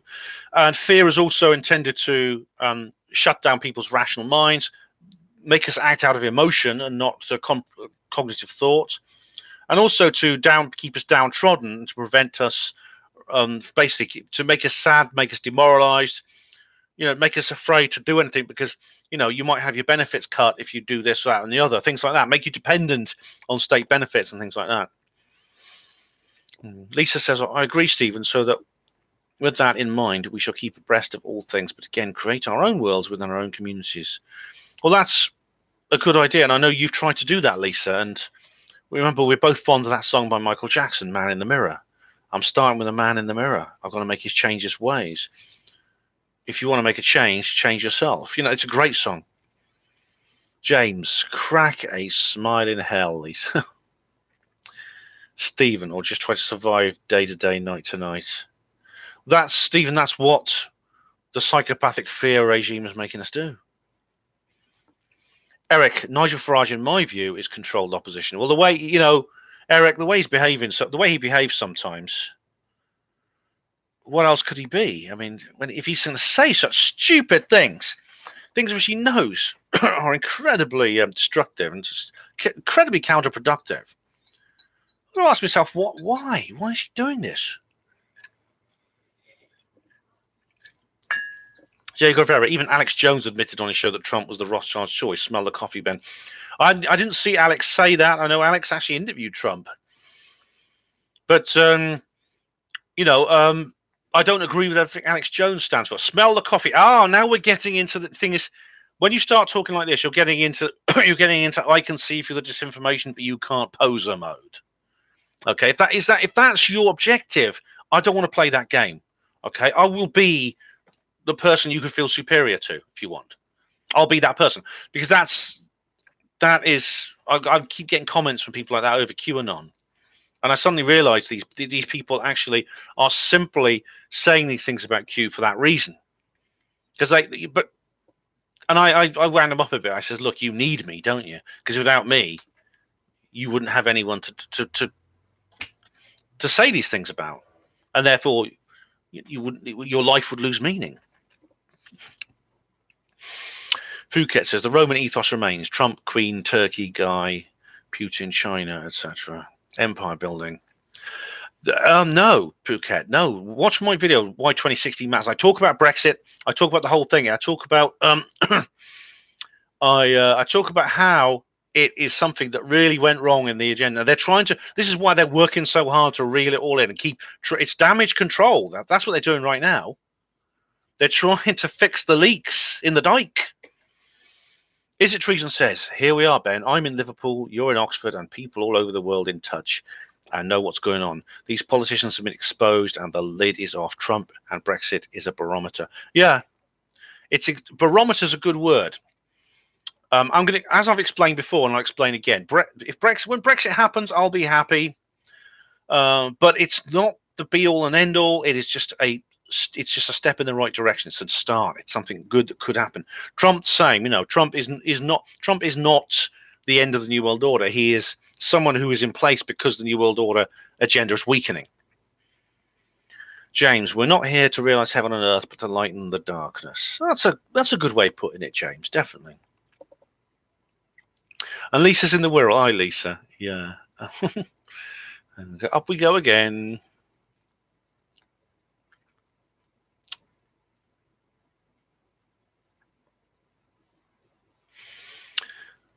Lisa, is it posh? Oh, is Wirral posh? I don't know. Lisa's not posh. I know that. Eric says all political parties are usually puppets of the bank. No, not all, most. The Labour, the original Conservatives were. They are. The mainstream Republicans, Democrats in the US, they are. Videos for the Underground says maybe some entity is overshadowing the Simpsons, getting us used to certain ideas. 69 Phuket is in Birkenhead. Is that posh too? Is it treason? Probably everywhere's posh compared to Liverpool, isn't it? No, I've been to Liverpool. It's a lovely place, actually. James says, if we get Brexit, will the City of London's permanent lobbyist be removed? Not likely. No. Brexit will not break. Brexit is not the end of the New World Order. I'm going to have to reiterate that point in a future video, but I have said this. It's not the end. Brexit is the beginning of the end, but it's not the end. And no, absolutely the permanent lobbyist will not be removed in the City of London. Absolutely not. Is it treason? All right, talking about... It's Merseyside talk now. Stephen says, I can't disclose my current location, but I'm from Merseyside. Yeah, Stephen is. I've met Stephen. I know you're from that area too. Gary Robertson, easy. Yeah. Diego Rivera, City of London has been in charge since 1066. That's right, the Norman Conquest. A lot happened with the Norman Conquest, I tell you. There's a lot of talk about maybe the Anglo-Saxons were not Illuminati occupied.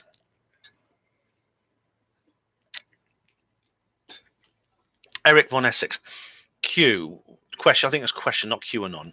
Why hasn't Trump mentioned anything about abolishing usury? He would end up in a wooden overcoat.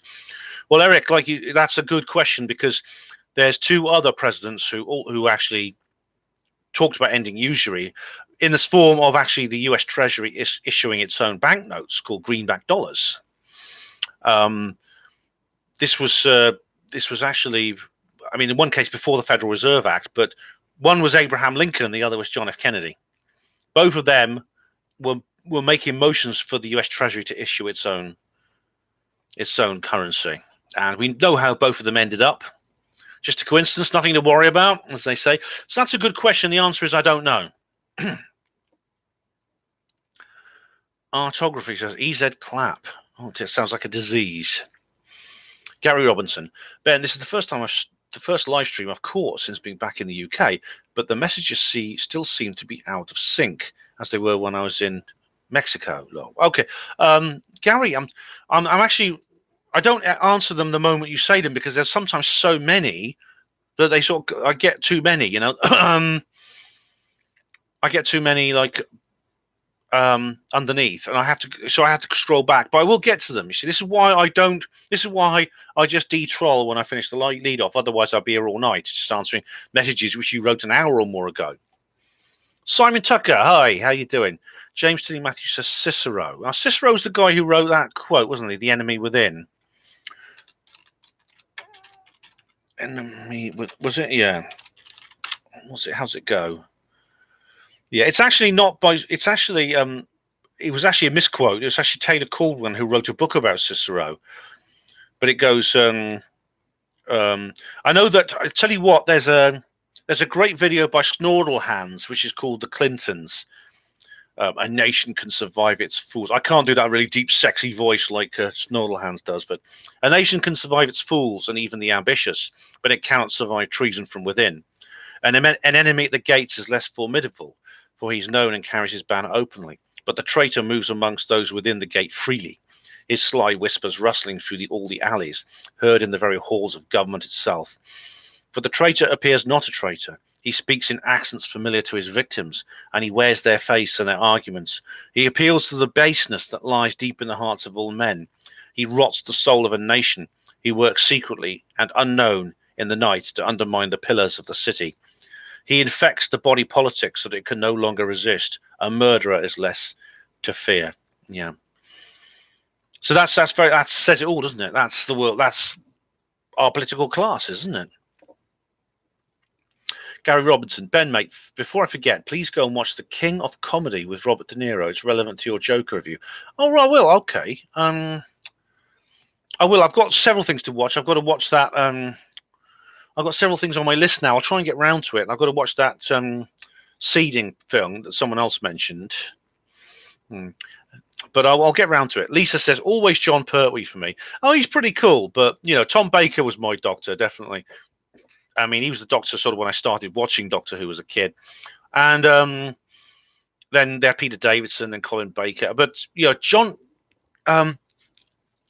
Christopher Eccleston was a wonderful relaunch of Doctor Who. And it went downhill after that.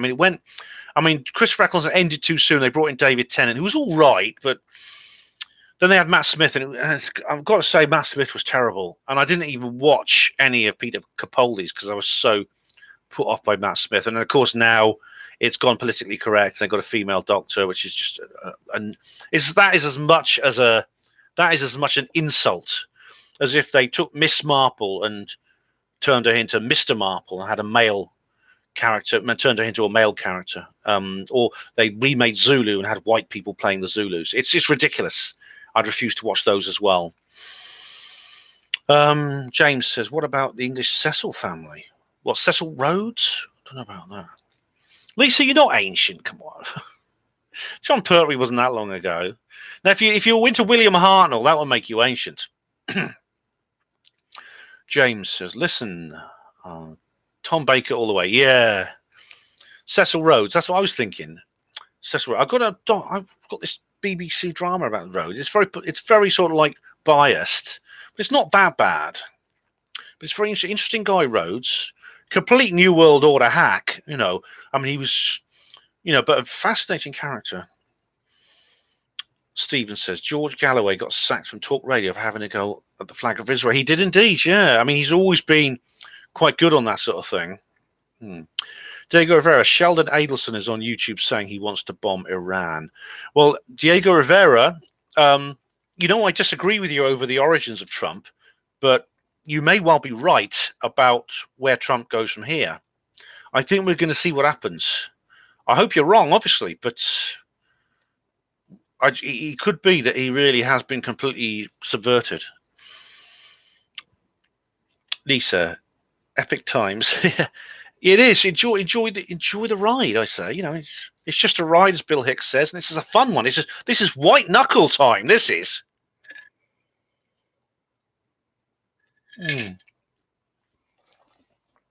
Oh, where are we?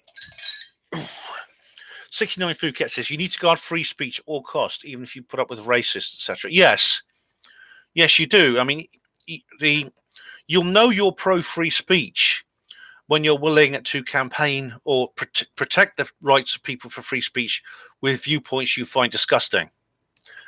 That's when you know you're in favor. That's when you know you're in favor of free speech. Because if those people, even the people you can't stand, and have opinions you think are appalling, are are taken away, if their rights to free speech, if you fall into the trap and resist and go into the temptation of taking those people's rights away, you'll be next. I noticed Red Ice has just been banned from YouTube. They just have a big thing about it. Apparently for hate speech. There's several other people who have. I myself, I could tell you, I've been algorithmed. I know. I actually had. I was just checking my channel out of curiosity, and I see it's been delegitimized for monetization. It's been taken off for monetization. Now, it's not a problem because I've never applied for monetization, but it used to be available for monetization, and now it's no longer is. I'll just have a look at what they said. I'm just curious because I remember I spotted this and I thought, I mean, I haven't had a community strike or anything. It's just got a red line under my monetization thing. Here we go.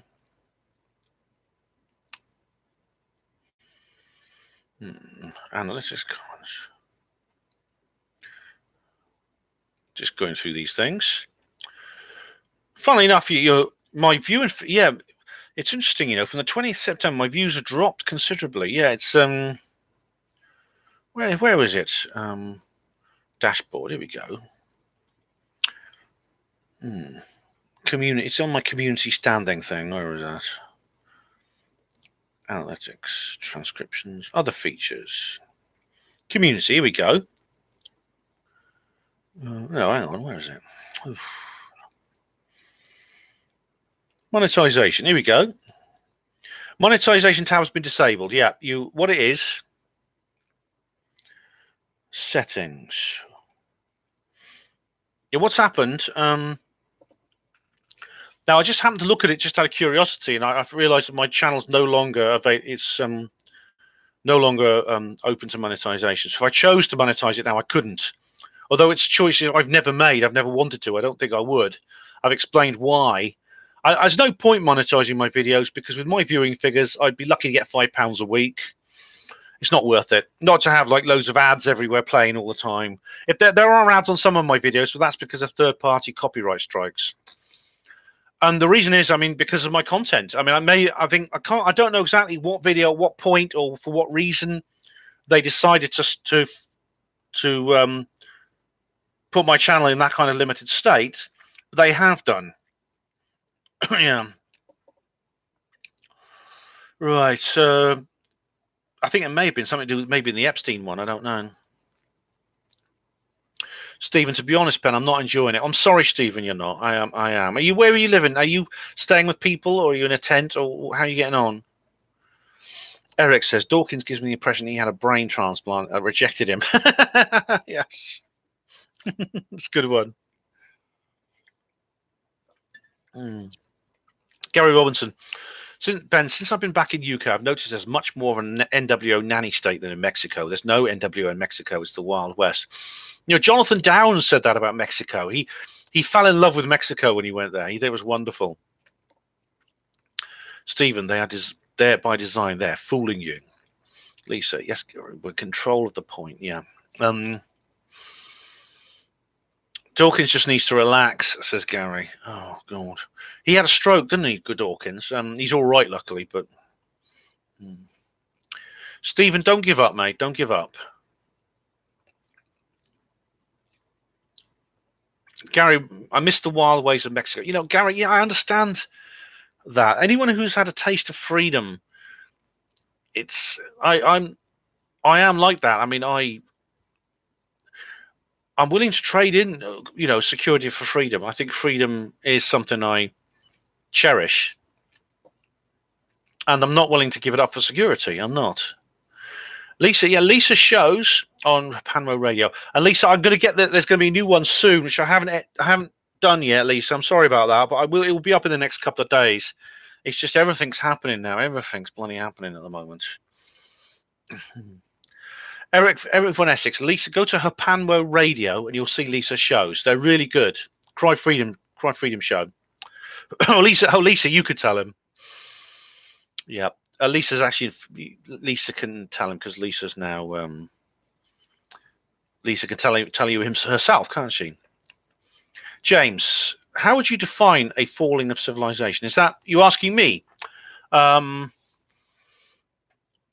Where things don't, to quote Baron Gerish, where nothing works, basically where the economy the social systems, things like that, stop functioning. That's a falling civilization. And Lisa puts it very well underneath: lack of compassion, respect, and empathy.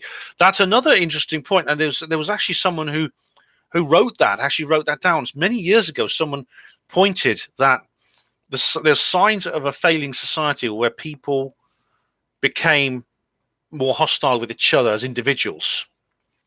And we're certainly seeing that. And indeed, some of it's engineered, like the breakdown of families and relationships between men and women, which I discussed in my MGTOW video and many others. Diego, what? 69 Phuket says dustified. You're talking about the World Trade Center. Yes, it was dustified, as Dr. Judy Wood said. They didn't collapse, and they didn't fall to the ground. They turned into dust in midair. Correct. Diego Rivera, the modern free market is for corporations. That's a contradiction in terms. Yes, it's not a real market, but the free market, as Thatcher defined it, as corporocratic free market. Yes, but corporocratic free market is for corporations. These are oxymorons. If Margaret Thatcher defined the free market as corporocratic, then she was only doing it in the same way that the Ministry of Truth, where Winston worked in 1984, was about truth. A corporation is a legal fiction. It's a creation of the state, not of the market. Watch Stephen Molyneux's debate with Peter Joseph for the Zeitgeist Project. That's it's worth doing that, definitely. Long question. No, DJ Beecher. Hello, DJ. How are you? Smartphone navel gazing signals the end of the civilized civilization. I've seen that little animated thing of all the people in that old style cartoon of everyone going along like that. Lisa, the heaven can be a place on earth, but if we live by the big picture, we'll never see that. Therefore, do what works for you, create what works for you. Yeah, concentrate on the personal is very important, Lisa. It really is. I think I've been neglecting the personal a bit lately, if anything. Diego Rivera says, how do you know you're right then, Ben, if you admit you get things wrong? How do you know you're right? Well, if you mean how do I know I'm right now, I don't. Because if you asked me in 2015, will Donald Trump become US president? I'd have said no, absolutely not. And you could have asked me, how do you know you're right, Ben? And I'll say, because I'm absolutely certain Trump can't become president into this system. I make predictions, and I get a lot of them right not because I'm psychic, because I understand how the system works. It's New World Order system. And I would have said Trump didn't become president. But then I was wrong. So, of course, anyone can, with hindsight, if you're saying that I can know I'm right regardless of hindsight, well, that's impossible, because I'd have to know the future. Do you see what I mean? Right. Stephen says, who's getting a shitty blue fleece for Christmas? I'm not.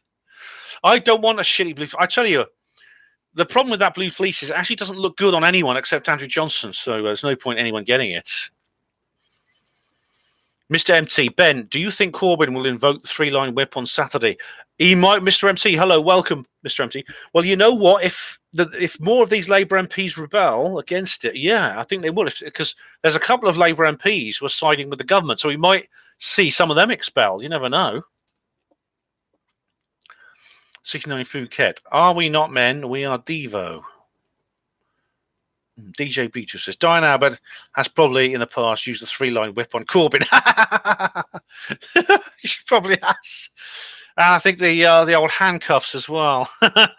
Yeah, I don't want to think about it.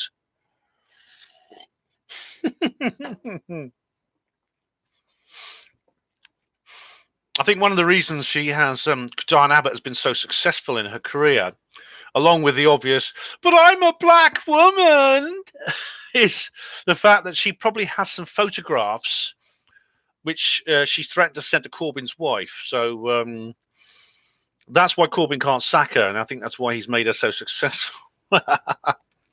She has. I mean, obviously, I'm not saying Corbyn is obviously done anything criminal like Epstein, but he has some embarrassments in his past. I mean, he did have an affair with Diane Abbott when they were both young MPs. It's true. James says individuality is an essential key, but that very concept is in transition as more data points become apparent to the individual. Well, yeah, I mean, there's many ways that could be, like the collective unconscious that I talked about at Probe. Jin, all political parties are controlled opposition. No, they're not. Not all of them. And welcome, by the way, Jin. We've got 49 people watching. More people are watching now. We've been going for almost 2 hours. James says, the mining company Rio Tinto have been publishing reports of trillion-dollar asteroids. We're entering the age of relative infinite resources. Well, James, you see, I saw that, yes. The problem with that is, firstly, there's no way they can even consider mining asteroids. I mean, it looks good on sci-fi. Indeed, I've read Arthur C. Clarke and other sci-fi writers which talk about sending rockets up to mine asteroids. But if you think about how much it costs to bring dust back from the moon, $1 million a kilo or something, I mean, it's not going to be economical, is it? Besides which, supposing they found an asteroid made of gold, you'd have the same problem as King Midas. The price of gold would crash. I think if you're going to mine asteroids, you're going to need anti-gravity. You're going to need free energy, which is interesting because maybe someone's told something that they haven't about disclosure, and they're planning for the future in the post-disclosure world. Or I'm starting to sound like Ryan, UFO Jesus, post-disclosure world. I'll put my wig on. We're entering the post-disclosure world. Have you seen his channel? Have you seen the UFO Jesus? Yeah. But obviously, you're going to have to be careful about glutting the market. Jin, Alex Jones is a shill, same as David Icke. Neither of them are shills in my view, Jin. The thing is, when people accuse, you hear this thing, oh, so-and-so's a shill, he's a shill, she's a shill, everyone's a shill. Oh, so the comment section went weird. Hang on. Let's go back a bit. The comment section went a bit funny. Sorry, guys. Someone's talking about Alex Jones being a shill and everyone else being a shill. Okay. Where are we? Well, Jin, you see, if you want to turn to a conspiracy pundit and say, show me a conspiracy pundit who's been accused by somebody of being a shill, I'll show you a conspiracy pundit. I mean, what's your evidence? I want to know that. I mean, it's almost like it's become a cliche now. Oh, he's a shill. Oh, that's a shill. Just watch my video. I've made 3 videos called The Shill Squad. It's a series of 3 videos. Please do watch them because I'll go into this in more detail. I'd be interested in any comments you post under those videos. Where are we now? Diego Rivera, don't you like a latte, Ben? Yes, I like all kinds of coffee. Sweeps, hey, Sweeps, how you doing, mate? How are you? Nice to see you, Sweeps. I know you emailed me. I'll reply to your email in due time. You're a great glib, fluid knowledge at your fingertips. Roll thumbs up. You know what I said in my latest email. I read it, Sweeps, so I'm going to reply to you soon. Thanks very much. Stephen, Ike's not on the payroll for them. No, I don't believe he is, no. Lisa, 3-line whips. Again, how can anyone living in this country think that the fact that in every what seems a major political event, we are never asked to vent our opinion? Yeah, as it's like Mark Devlin's T-shirt, isn't it? We were never. I do not consent. I was never asked. Ravenhill of the Myth of Albion, 1968. Hello, Ravenhill. I'm behind Anne Widdecombe of the Brexit Party. What do you think of Widdecombe, Ben? I really like what she said when she was in the European Parliament. She made a really, really good point. And as I said, I had a problem with what Nigel Farage said the other day, but sometimes the Brexit Party people make good points. I mean, the problem is, I said this in the last video on Brexit, but what's their position at the moment is trying to undermine Boris Johnson. At least Farage is trying to undermine Boris Johnson, which I think is a mistake, because you know that the Ramonas will unite very easily into a single political force. They will form a coalition just like that. And then if Nigel keeps on trying just to split the Brexiteer votes, you know very well that under our system of first past the post, the Ramonas will just clean up. But Anne Widdecombe strikes me as quite nice. She's got character. She's different to the norm. Do you know what I mean? I sense some sincerity from her. Lisa says, our MPs never asked us to vote, then follow through our wishes. Then they are whipped to do what they do. It's all laughable game. And when more of us see that, yeah, I mean, Lisa, the whole political system, of course, that makes corruption so easy. The good thing is we can see it. And in fact, you say underneath it, it's all laughable game. And when more of us really see that, then things will start to change. Well, Lisa, people can see it now. That's what's so good. That's what's so exciting about the present time, that the cards have fallen to the table. It's all out in the open. Of course, the moment these things come out in the open, they destroy themselves. They annihilate themselves because they depend on not being scrutinized, being under people's perceptions. Diego Rivera, how is the dating going, Ben? Would you ever consider going out with a female Bigfoot? I don't think so, Diego, unless she had a shave, James, how can you fix a system that's designed perfectly to fail? You can't. I mean, the system is going to have to be rebuilt from the ground up, I think. Stephen. All right. Is it treason? Like Lisa, Ben just said you're a tramp, I think. Ben just said, what? Lisa's not a tramp. Yeah, James, that's right. Lincoln and Kennedy, the greenback dollars, they were both shot, weren't they? Where are we now? If I miss, I'm sorry, I'm trying to see all these comments. If I miss any, I apologize. Eric says, why did politicians of all political parties remain silent about the Marrakesh Agreement? Yeah, that I remember Caroline mentioned that. What was it? She talked about the Marrakesh Agreement. Oh, here we are. Here we go. Yes. Just Googling it. I don't have all these things to hand. The Marrakesh Agreement, manifested by the Marrakesh Declaration, was signed in 1994, making the culmination of an 8-year-long Uruguay round, establishing the World Trade Organization. The agreement, yeah, it's a very short entry in Wikipedia now. I don't have time to read it all, even though it's short, but Caroline mentioned the Marrakesh Agreement, yeah. I don't know why they remain silent about it. I don't know enough about the actual agreement. Stephen, you spent 10 years living in a haunted house. Oh, dear. James says, Cicero's theory of the state is what we live under in this country. In the fundamental, our systems do not affect the modern environment, and they have for quite some time. I'm not sure of that one, James, about Cicero. But a lot of the Romans, like Tacitus and that, were really interesting. Like Tacitus is where we get the Boudica story from, and it's very good. Is it? You lived in a haunted house for 10 years, and says Stephen, and is it treason? Says, no wonder you're homeless then.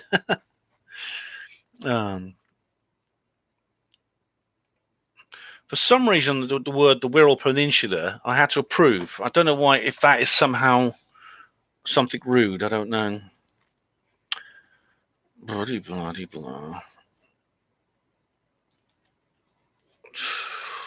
We're going down a bit. You guys talking to each other. Ben, don't forget the remains of the day, the deleted scenes. Oh, so that's a third thing I've got to watch. I'll try and remember these things. There's the seeding, and then there's that other thing. There's so much I've got to watch. I can't get around to it all. There was this bloke at Pro came up to me and says, Ben, I sent you a link to this. Have you watched it? And I said, no. And he went like that. And I said, all this stuff's out. It's like trying to drink out of a fire hose. There's so much information. Stephen says the house has a demonic portal. Some do. Some houses have that. I've slept in a house which I believe has a demonic portal. It was with a friend of mine, and it was. I had a horrible night there. It was awful. Eric says, to be politically correct, when will the transgender lesbian one-legged snowflake be the next James Bond? Well, Eric, I mean, they're completely and utterly demolishing all our franchises now, and they're replacing them. And I think it's horrible. I think it's awful. It's nothing to do with hostility towards any race or to women or anything like that. It's just politically manipulative. It's psychopolitical manipulation. And as I said, if they remade Zulu and had white people playing the Zulus, I would walk out just as quickly. Is it treason? Says Ben. What are you doing in our Merseyside chat? I didn't know I was in your Merseyside. Oh, right. You mean here now? I've been to Merseyside. Lisa says upper class, usually greedy twats. Some of them are, yeah, definitely. But it's actually, I mean, the worst kinds of snobbering and greed and things like that, Lisa, seem to come from the middle classes now. Especially, it's like the gender study professors in universities and people like that who hate the white working class. I mean, the old aristocracy actually has a lot of respect for the white working class, I find. Diego Rivera, I'm sorry I remember your channel being banned. I'm sorry that happened. That's really awful. Diane, hello, Denise. Sorry, Denise. Well, hi, Denise. Don't worry about being late. We're still on the air. Gary Robinson, Ben, in regards to political correctness and diversity casting, can you imagine if they remade Superfly with a white geezer to balance out the ethnicity among the cast and crew? No. It'd be awful if they did that. I mean, it'd be terrible. It would be wrong. I mean, I think that was Eddie Murphy, wasn't it, in that? He was brilliant. He was absolutely brilliant. And you couldn't remake that with a white actor. It just wouldn't. It'd be awful. If they remade any of Eddie Murphy's film with a white person, a white actor playing that character, I'd be disgusted. It'd be awful. I would be, oh yeah. All right. Oh, you could.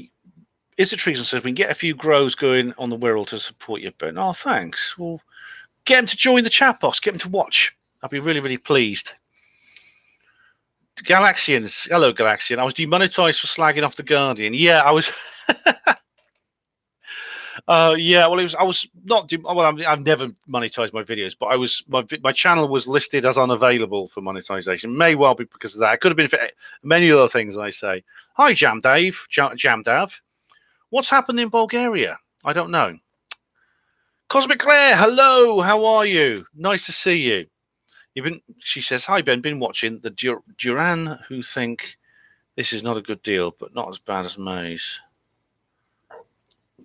Yeah, a lot of people think it's not good. A lot of people are critical of the deal, especially from Northern Ireland. But it couldn't be as bad as Theresa May, simply because Theresa May was established to fail. The whole point of Theresa May's deal was for it to be rejected, so that then they could reject no deal as well, and then shut all the doors except for cancel Brexit. That was the point.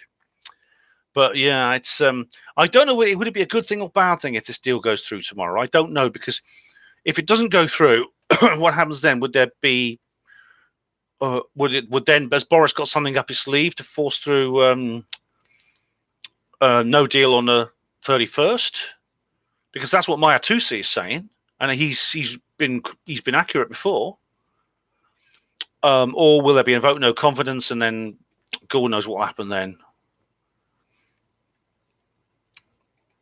Gary Robbins says, I wouldn't worry about your monetization status.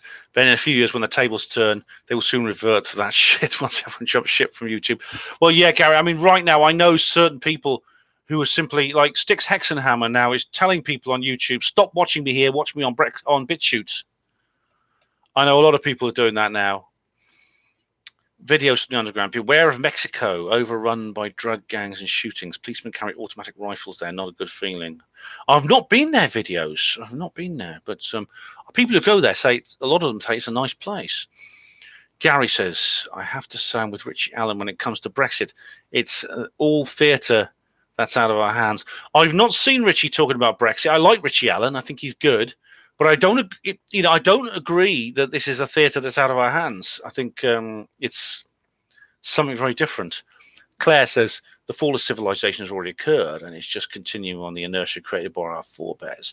Well, yeah, it's if a fall of civilization it's a kind of fall that may be necessary for us. It could be that the New World Order is such are termites that have so eaten into the foundations that you might have to have some kind of fall before you can rebuild. I hope that will be as gentle and as easy as possible. 69 says the MGTOW video was very candid. Thanks, 69 Phuket. I didn't want to. I found that embarrassing to make that video, but I felt it was necessary because of the comments people were making. So that was kind of a request, and I'm glad I did it. I've got it out of the way now, which is I'm glad of. Claire, and Gary and James say this and that. Oh, thanks, Lisa. Eric says 9/11.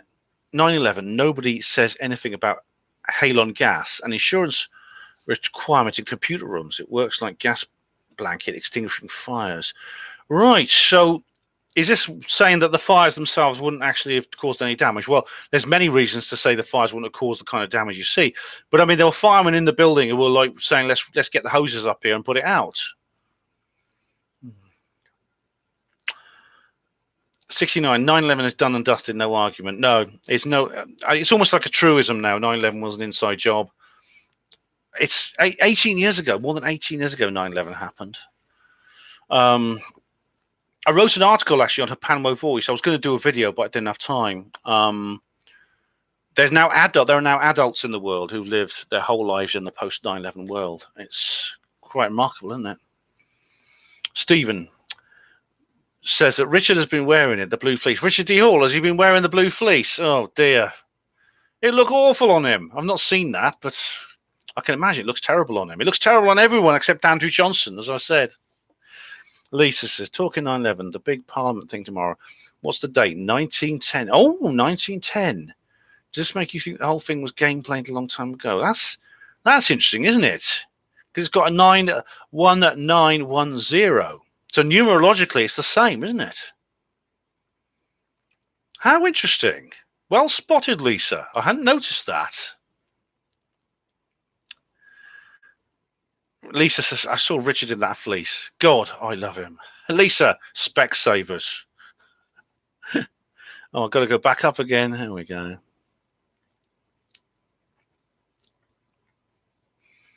Where are we now? Ooh.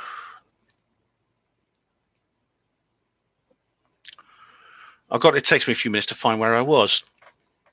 Cosmic Classic Chin. Everyone's a shill, including me and thee and me. Get over it and get some new ones. Yes. Please do, Jen. Claire's right. I mean, I've heard people accusing others of being shilled publicly online because their website looks a bit like their own. Because they say, oh, that website looks a bit like mine. That means this person's a shill. They're working for MI5. It's asinine. I mean, Jin, please do watch my videos. It's 3 videos called The Shill Squad. They're on my channel. Please watch those.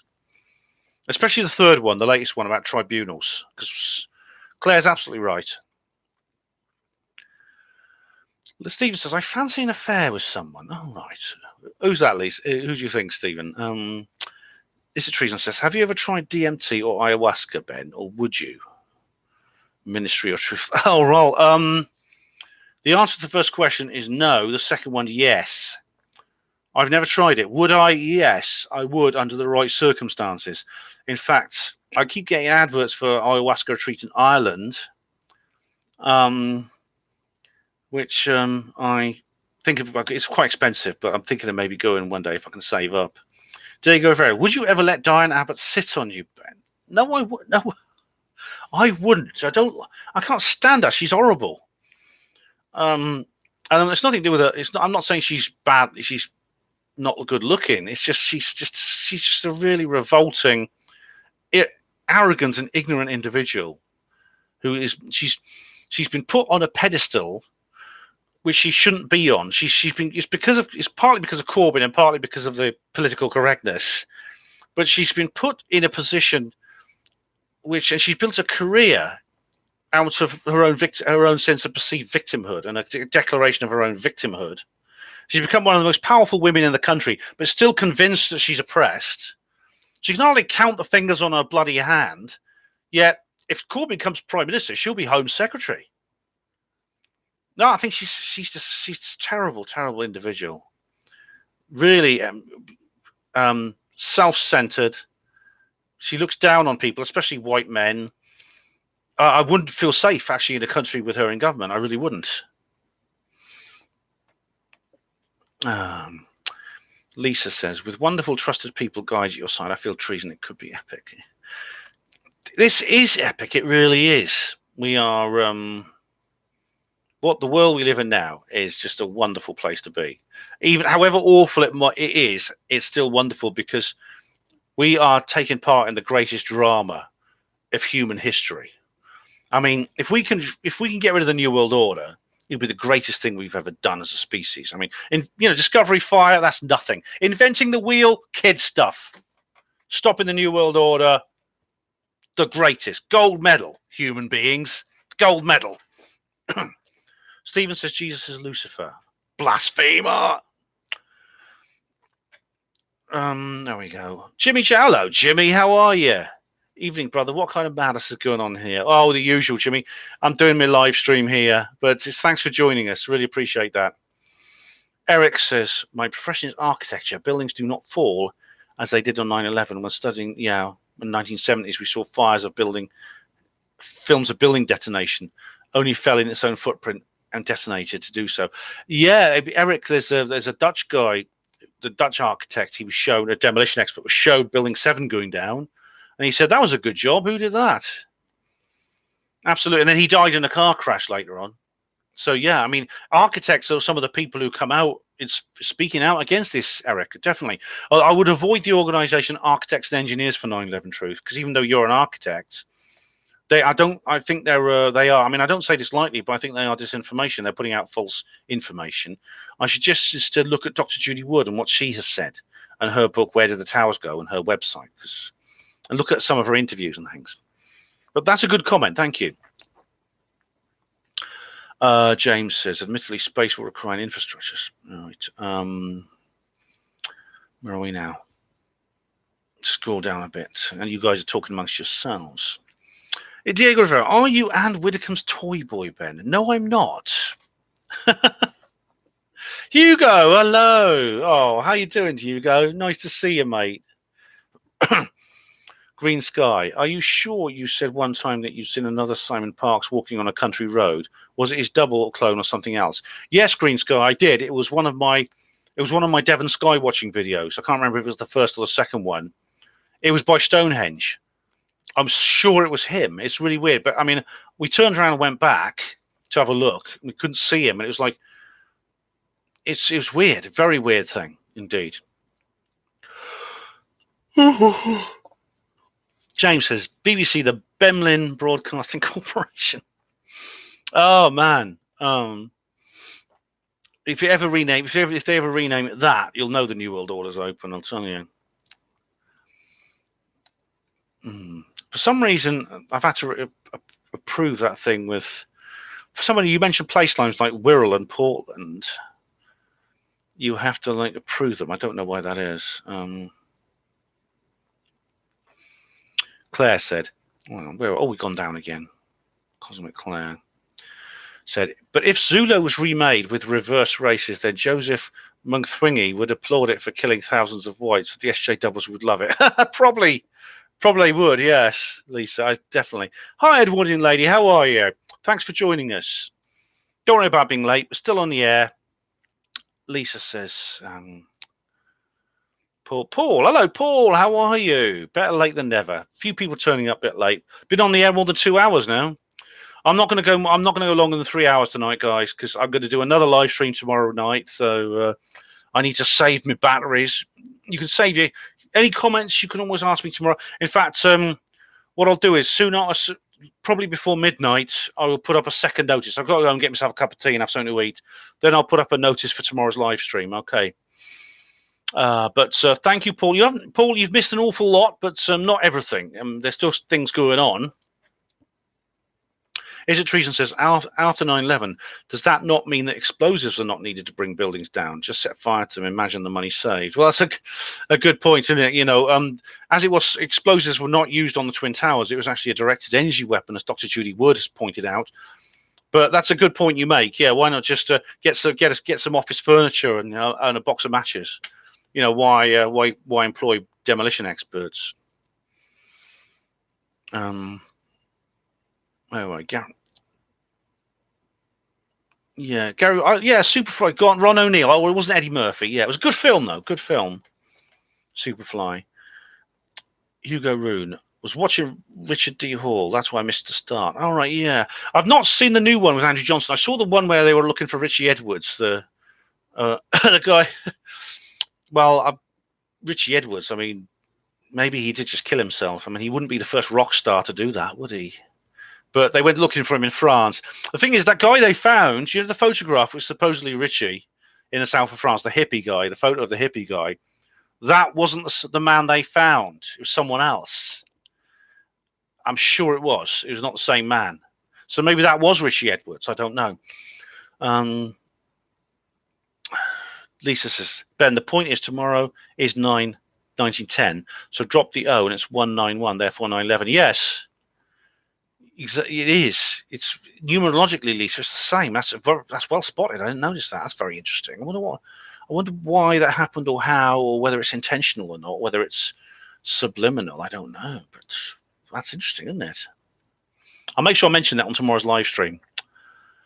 Lisa Phillips, Parliament has not sat on Saturday for a long time, so the date obvious 9/11. Yes, that's interesting, isn't it? I mean, it's interesting they talk about Parliament sitting. They talk about, MPs, they have a seat. They say they have a seat, but they have to stand for election. It's weird, isn't it? Lisa says, what more do we need to see the whole thing as a game and to believe we have any control is total fallacy.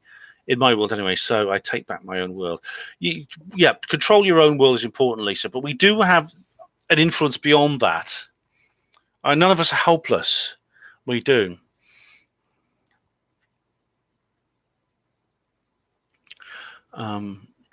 Eric says, Diane Abbott thinks Mao of China was good as he released the people from feudalism. What about the billion he killed? Yeah.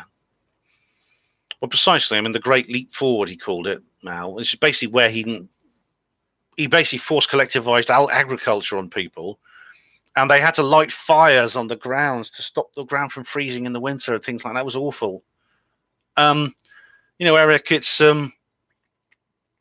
insane, these people. You get these spoiled, Western-educated idiots, who've never, Diane Abbott, she probably has a chauffeur to drive her car and everything like that, and things like that. But they talk about these monsters as if they're good people just because they're cool, and you get T-shirts.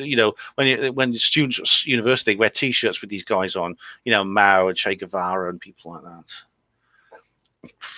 that. Hugo Rune speaking German. Yeah, I know you can speak German. Galaxian, glad RDL's gone back to UFOs. Didn't really get on with all that other missing kids and police corruption rhubarb. Oh, well, I mean, I like a bit of both, Galaxian. I'm very much a jack of all trades. I haven't seen his latest one. So that one he's got Andrew Johnson back again. Richard tends to repeat the same guests over and over again. It's not boring, but I think it indicates that there's not many people he trusts now in this world. There's only like a handful of people, so he's really running quite a closed shop now, which is a shame because I think he's wrong about most of the people I think he's suspicious of. He's right in some cases, but not all. And I think there's a couple of people I'd like to see on his show that I know he won't have, but I think they could have a good conversation. But I have to watch that. I have to watch that new one he's got. Gary Robertson, in regards to the comments of Mexico, my city was indeed patrolled by armed SWAT teams. The organized crime element exists in every inch of Mexico, and it controls the police and government. So it's not that different, Gary, to Britain, then, is it? Nishino Phuket says, Das Boot. That was a good film, that was, about submarines. Yeah, great submarine movie. Danny DeVenko, Pat, that's him. Yes, the Dutch guy. Well, I was trying to think of his name. And I still can't think of still can't think of the man who looks like Joe McCarthy, who was Trump's rival in 2016 when they went for the presidency. Help me out, guys. What's his bloody name? Eric says, I agree with Dr. Judy Wood and detest architects and engineers for truth. They're controlled opposition. They are, Eric. I think they are. And as you know, that's not something I say lightly. I don't ever say that unless I think there's reason for it. There are many people I suspect privately of being controlled opposition who I will not say publicly because I know I've got no evidence. Richard D. Hall has released some new videos. Yeah, I've got to see that. I'll put, if I've got time, I'll watch it when I finish this, when I've had something to eat. Gary Robinson, in the words of Alan Partridge, good movie. Good movie. Oh, yes. I like Alan Partridge. Aha. Cashback. Spice World. What was the other thing? Jurassic Park, he says. Where are we? Ted James says, can we have no juicy straining tonight, Ben? What do you mean juicy straining? GJ Bootu says, I was expecting more information on rivets in this live stream. Well, if someone walks past me and I don't want them to hear what I'm saying, I'll start talking about the rivets, DJ, I will. But seeing as I'm in my room and I shut the door, I think the other guys are out, actually. That's unlikely to happen. Well, to be clear, I think there probably were charges placed as well as Dr. Judy Wood stuff, belts and braces. Oh, right. Well, in what way, Claire? I mean, let us know the details of that. JJDA, hello, JJ. Ben, you should start the live stream a tad later, 8 p.m. Now, I used to JJ, but the thing is, they go on so long now. You talk about like 1 a.m. or something like that. And I know that's Neptune Returns. I now have to walk his dogs. I'm sorry about that. Maybe I'll do that. I might do tomorrow's a bit later, but I want to. The problem is, I work pretty much every day, and it takes me a while to sort of like chill out after the live streams. And if I start at 8 p.m., I probably won't be finished till 11. If I start at 9 p.m., I'll be finished about midnight, and I won't get enough sleep. So I'm sorry about that. You can always join in later. The thing about these live streams is you don't have to listen to the beginning.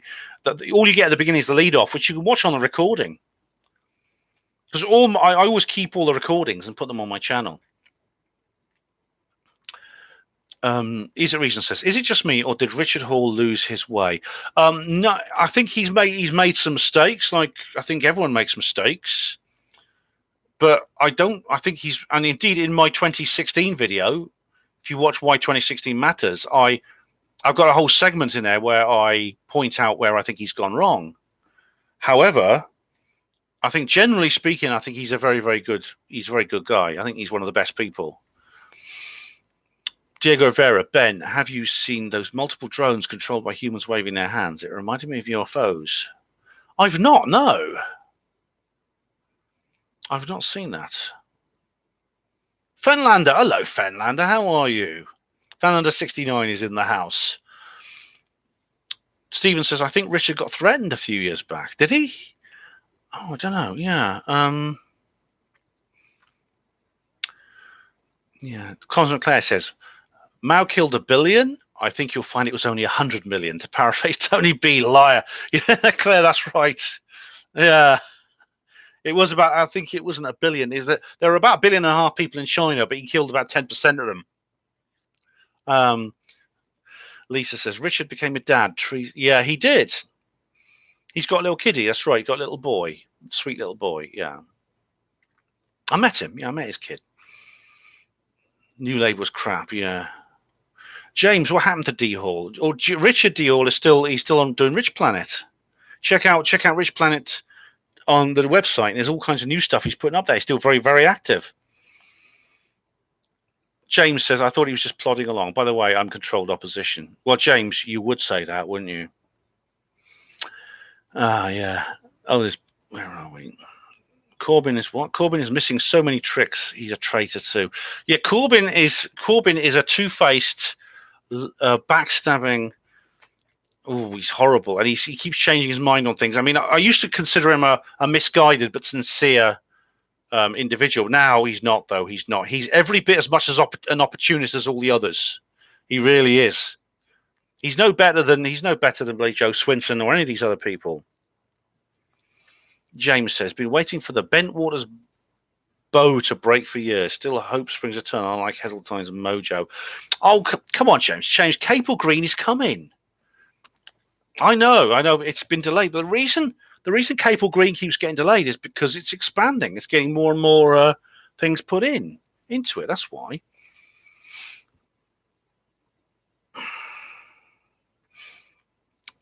Lizard Treason says, the UFO stuff seems to be non-existent. It is not non-existent. Pat Ryan, Baron Trump's birthday, 20th of 3rd, 2006, written 3/20/206. Remove the zeros, you get 3226. 3 times 2, 3 times 2, and you have the remaining 6. Skull and Bones 666. Oh, Pat. That's interesting. That's like something Ellis Taylor would say. Oh, my God. He does look a bit like Damien, doesn't he? Oh, my goodness me. In The Omen. Do you think The Omen predicted the future? That's got Patrick Troughton in, who was Doctor Who. Yeah. Lisa says, I think if anything gets you personally to look outside that control box, it serves its purpose. Yeah. Lisa, I was born in 66, Pat. Aries as well as a firehouse. The Japanese used to apparently kill us at birth. Well, I'm glad you're not Japanese, Lisa. Definitely not. James says, I'm sure a Miles Jonestown Simon Parts combo will save us. Well, if you include Ben Nephilim Jones, I think as a triumvirate, a trilogue, I think you've got nothing to worry about, which is good. Oh, actually, this is breaking news, actually, by the way.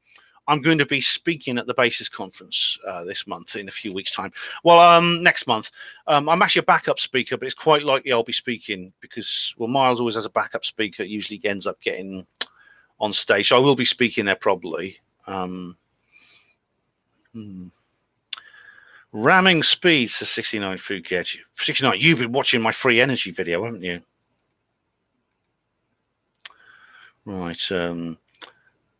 Stephen says, hello, I'm a lizard. So Stephen Strucy has admitted he's a reptilian. All right. Nice weather for the time of year, Ben, says 69 Phuket. Well, funny you should say this, because I think I mentioned this early on, but Tina and I were talking about this. There seems to be few chemtrails. In fact, I don't think I've seen any for weeks. Very odd, that, isn't it?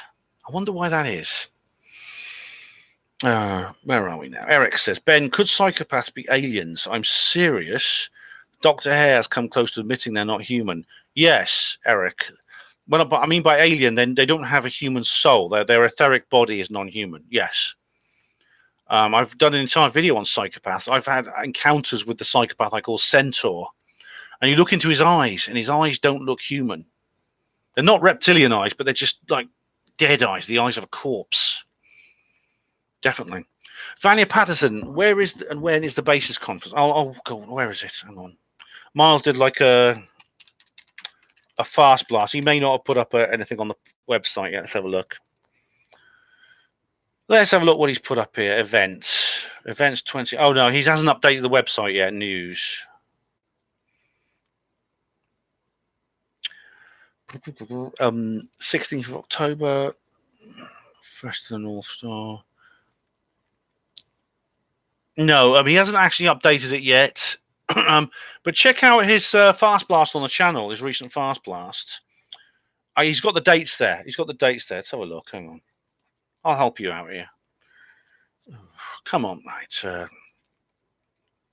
Bases projects. Oh, bloody hell. Hang on. Miles Johnston. Here we go. He had a video called The Fast Blast for the Conference. Conference update. All right. It's Devizes, which is Wiltshire, Sunday, November the 24th. I don't know where the venue is, but that's Miles's conference. That's where it's going to be. Hi, Vanya. How are you? Vanya Patterson has asked me the same question. Yeah, it's November the 24th, Sunday, November the 24th. In devices, I don't know where. It'll probably be the Black Swan again, but I don't know where Miles has got a venue. Keep check out on his channel. I'll let you know. James says, I'm a parts per million 12th dimensional ascendant of the sentient goo. Well, I had a feeling that was the case, James. I didn't want to be the first one to say it. Eric says they're chemtrailing at night. Well, I don't see it, Eric, because usually when they chemtrail at night, it lasts till morning. I know. What's more, you can see chemtrails at night time when the moon's out and there's not much cloud, and I haven't seen any. James says, Centaur, is this a possessed person? Yes. Centaur was a person who abused me when I was a child, and he also was a kind of cult leader type person who hypnotized my parents. And yeah, he's a possessed. He's an organic portal. He's a non-human. He's disguised as a human, but he's non-human. I think he's probably a reptilian. You're welcome, Vanya. I hope to see you there. James says, has anyone listened to the Strange Familiars podcast on YouTube? No, I'm not familiar with that one, James. Vanya Patterns. I'm very well, thanks, Vanya. I hope you're well. I'm glad you're well. I mean. James says, we will have to be probed in the black light implant tent before the conference. Will we have to be probed? No, it's not. It's not essential. It is optional. Earth Dog. Hello, Earth Dog. There have been plenty of chemtrails in West and East over day and night. I'm taking photos. All right. Now, Tina and I live in sort of South Midlands area, and there's been none, literally none now for about 3 or 4 weeks. It's weird. Vanya, they're less chemtrails because there's less holiday planes. Oh, do you think it was all coming from Thomas Cook, Vanya? That's been theorized, actually. Now, funny thing is, when I was in Thomas Cook are not the only people dumping chemtrails. Ryanair do it as well. They've been seen coming from other airlines, usually budget airlines. But someone said that Trump, was it one of the Q posts? I don't know. It was just before 8chan went down, that Trump had put a stop to the chemtrail program. And this was like when I was at Probe. You know, this is a thing. JJDA says, what's the title of your Psychopath upload? Oh, what's it called? Hang on. I can't bloody remember. Oh, now everything's frozen up. Hang on. One moment, ladies and gentlemen. Everything's running slowly as usual. Oh, right, here we go. I just got to find this out. I'll post a. I'll give you a link. I'll give you a link, guys. Hang on a sec. All right, that's all right. Here we go. I'll give you a link here. All right. And there's lots of other things I've done about this as well. Where are you? Paste. Okay, I just put in a link to my Centaur video, JJ. Okay, check that out.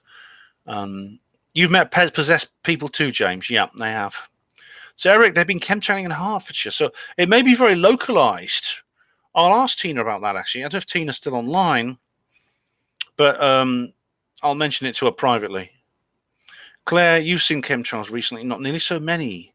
Sometimes none at all. Some say it's Trump's doing. That's what I heard, Claire. I heard that Trump had put a stop to it. I thought I shrugged my shoulders because there's a lot of fake stuff about Trump as well as real stuff. But lo and behold, certainly where I am, they've been reduced to almost nothing. Where are we now? DJ BG, funny how the price of airfares has dropped in the last 15 years. DJ, maybe they're being subsidized in return for favors. Yeah. Strange Familiars is a good podcast. I'll try that out, James. I will. I'll check that out after I've looked at the other things people have sent me to look at.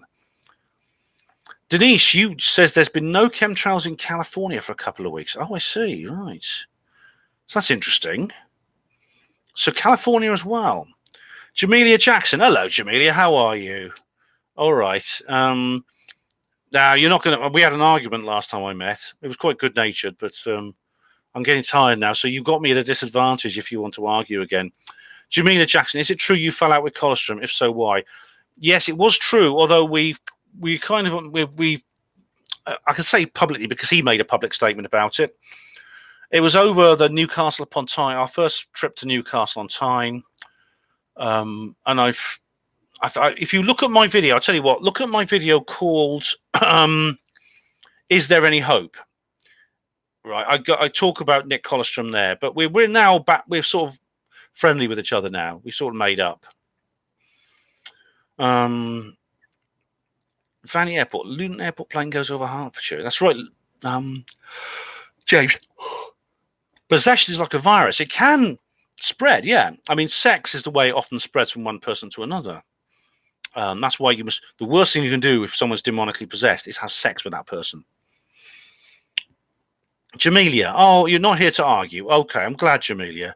We disagreed and discussed. I hope it wasn't ill-willed from me. It wasn't meant to be. No, it wasn't, Jamelia. I think during the comments reply video, I think I had quite good fun. So I don't have any problem with disagreement, even quite vehement disagreement at all. And so, I mean, obviously, I would have blocked you if you were rude, and obviously you weren't rude. So I don't have a problem with that. So no problem. It's just I'm a little bit tired now. So I think if you try to engage me in the same kind of discussion you did before, I might end up falling, going, oh dear. I'm actually going to end soon because I know there's 50 people watching still, but I'm just getting a bit tired now. I've got to do another live stream tomorrow. You're welcome, Jamelia. Cosmic Claire says there are flight paths above where I live, and 5 years ago the chemtrails were atrocious, but now they only seem to be occasional. Claire, maybe it is Trump that's done it. It could be. Maybe he's done it. I don't know. Vanya says, I call some possessions and copy and pasters. Well, trolls do tend to do that, don't they? There's some of them are possessed, I swear. James says, sex is how I found out. Oh, God. Yeah, I've not been in that position myself, but I've been in a position where I could have ended up in that position, put it that way. Oh, my God. Honestly, you regret it afterwards if you ever get involved with someone sexually who's demonically possessed. That's how they transfer from one person to another. Earth Dog says, please look at a channel with brilliant footage of chemtrails. Mike Decker. Oh, I will. Okay. Vanya says, from demonic spirit to possess a body, it has to be a biological hook. Yeah. That's how they do it. It's sex that does it. This is why a lot of occult rituals involve sexual activity. 69, I am flagging a bit. I suppose I'm a bit tired now. I mean, I went for more than 3 hours one live stream, didn't I? I think it was the Area 51 one. Storm Area 51. I'm going to end in a minute, Lisa. Yeah, I will. It's now, 9:30. They can get through mental health, drugs, and alcohol. Correct, Stephen. Yeah, that's another way. This is why you get a lot of them hanging around pubs. That's why pubs are often haunted, because the demons try to latch onto drunk people. JJ. Have a look, JJ. I think you'll find it interesting. Earth Dog, Trump has done a lot. I know, as I was saying to Diego Rivera, he has.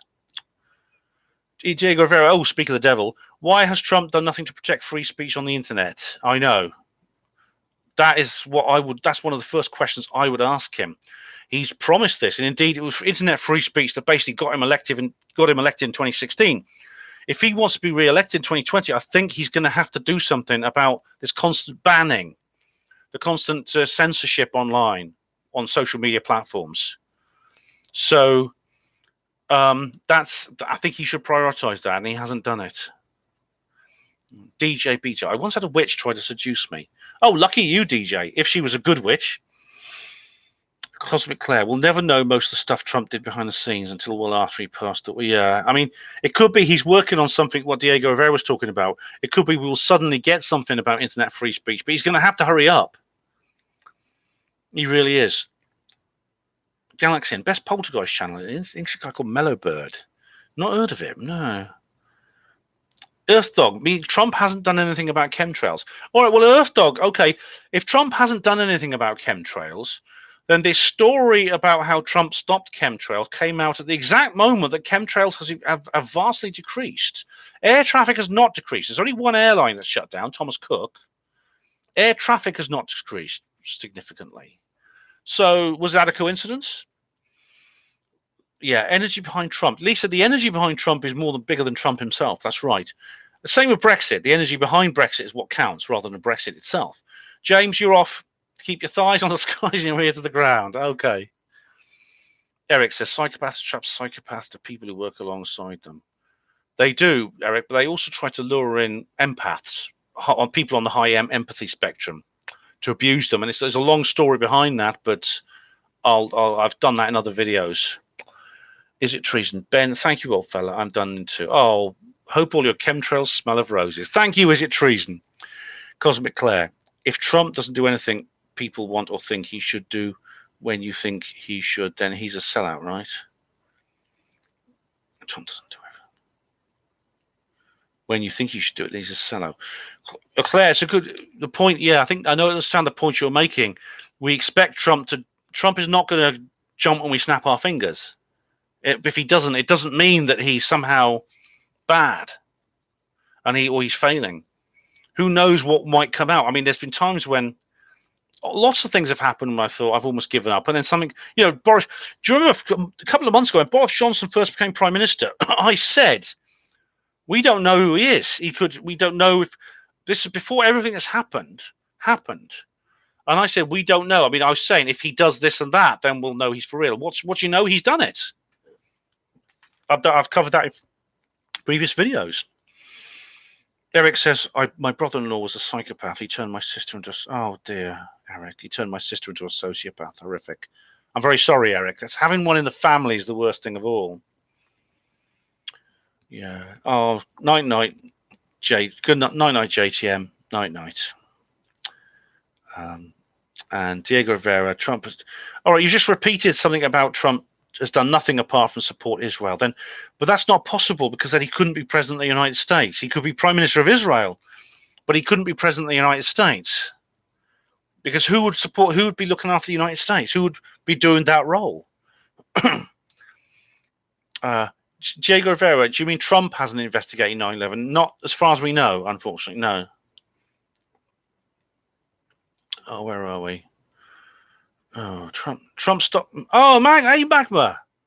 Oh, Earth Dog, are you going too? Oh, night, Earth Dog. See ya. Take care. Magma says Trump stopped chemtrails. Yeah, Magma, that's what I think. I know Magma. I know I've met her. I know her. She's a real person. I met her. I've seen her. I've been to her house. Magma, yes. Is it a coincidence? I'd address that to the people, the 2016 deniers in chat tonight. Is it a coincidence these chemtrails have been reduced so quickly in some areas? Not everywhere, but some areas. I've never seen a chemtrail-free period as long as this. I really haven't. Lisa, it could be Hillary. Oh, Gold. They were the one that's the one she want. She was the chosen one, wasn't she? Diego Rivera, Trump loves the British royal family. Boris is related to them. All right. Well, the way he was walking in front of the Queen the other day, when he was the first time he visited, I don't think so.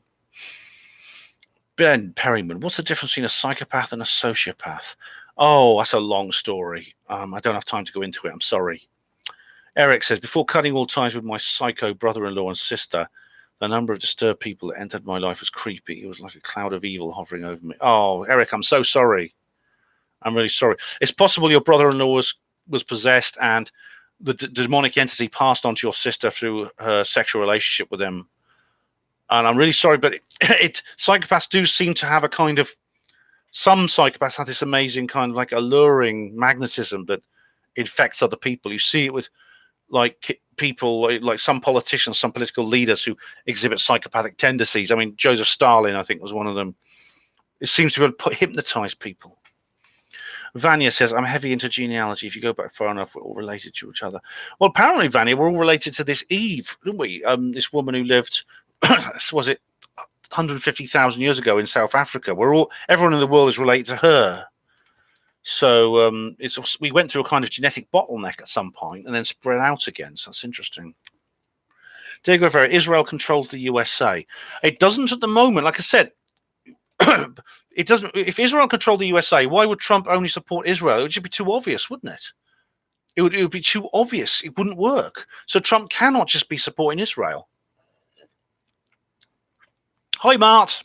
How are you? Where are we now?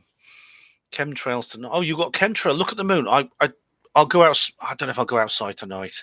We got a lot of cloud here. James says, "What about the Nephilim Jones Ben trail?" I don't know what that is. I was on. Do you remember when I was on the plane to Denmark? You watched the video facing the Danes. I wanted to see if my own aircraft was producing chemtrails, and I couldn't tell. I was actually at the back, so I could see the engine exhaust, but I couldn't tell. Matt says they're still putting up the smart street lamps. Oh dear. Lisa Phillips says, "All right, talking to Israel over." Jim, Boris is like the English Trump, and they even look alike. Well, they both got bad hairstyles, and so has Kim Jong Un. In fact, I've started to notice a connection between high political office and bad hairstyles. Magma says, I think it might have something to do with Trump getting out of the Paris agreements, yes, and being anti-climate change bollocks, anti-geo and engineering, aerosol spraying. That's a good way of looking at it, yes, Magma. That's quite possible. Yeah. Lisa, obviously, so perhaps. Right. Where are we now? Trump has talked a lot about crystal clean air and water. Yeah, no room for deliberate. That's interesting. Yeah, because the Paris Accord. I mean, I covered that, didn't I? That was when they had that big heat wave in December at the same time, just to ram home the message that was engineered because of massive chemtrailing beforehand. So the connection between these weather events and these climate accords and things like that are very, very obvious. Cosmic Claire says sociopaths are more socially adapted and manage to exploit people more subtly than more obvious psychopaths. Right, that's Claire. That's interesting. Yeah, I did something. I covered that in a previous video, but I don't remember how I worded it. But that's a good definition. Yeah. Where are we? Eric says Patton was murdered shortly after Trump was born. Patton, who's Patton? So I might have missed a couple of comments. I'm tired. Diego Rivera, Trump is victory is predicted in Back to the Future 3. Oh yeah, because like Biff Tannen, wasn't he? The school bully. He grows up to be this guy who's very like President Trump. Yes, I remember that. But he wasn't president. He was just like this big millionaire who ruled everything, wasn't he? That was a good film. That it was Back to the Future 2, not 3. The 3 was when they went to the Wild West. Stephen, I'm not fresh right now. I'm not. Trump wants to export GMO foods. I don't know that. 69 forget you lazy git. You try sitting here for 3 hours, you old. Oh, General George Patton, DJ. Oh, right. I got a family connection with him. I don't have time to go into it now. Are you off, Lisa? You're welcome, Lisa. Thank you for tuning in. Lisa's going. See you later. Take care. Thanks very much, Lisa. Thank you very much for watching. Magma says, well, I remembered about the Paris Accord, and it fires in Greece, the south of France and Spain, yeah. Ben Perryman, are Pringles still evil? Oh my goodness, you've been going through all my videos, aren't you? Yeah. Hugo Roon says, if UK breaks up due to all this shite, Scotland leave, Ireland leave, just England and Wales. And what's their new name for the country? It can't be UK. Maybe former UK, which would be fuck. But Hugo, it's an interesting point you made here. Maybe I'll cover it more tomorrow. But if we have like a breakup of the UK, like the constituent nations becoming independent, that could what they're going to do. Look at Leanne Wood of Plaid Cymru. Look at the SNP guys, all those Blackwood and Sturgeon and all these SNP gits. They're all federalists, aren't they?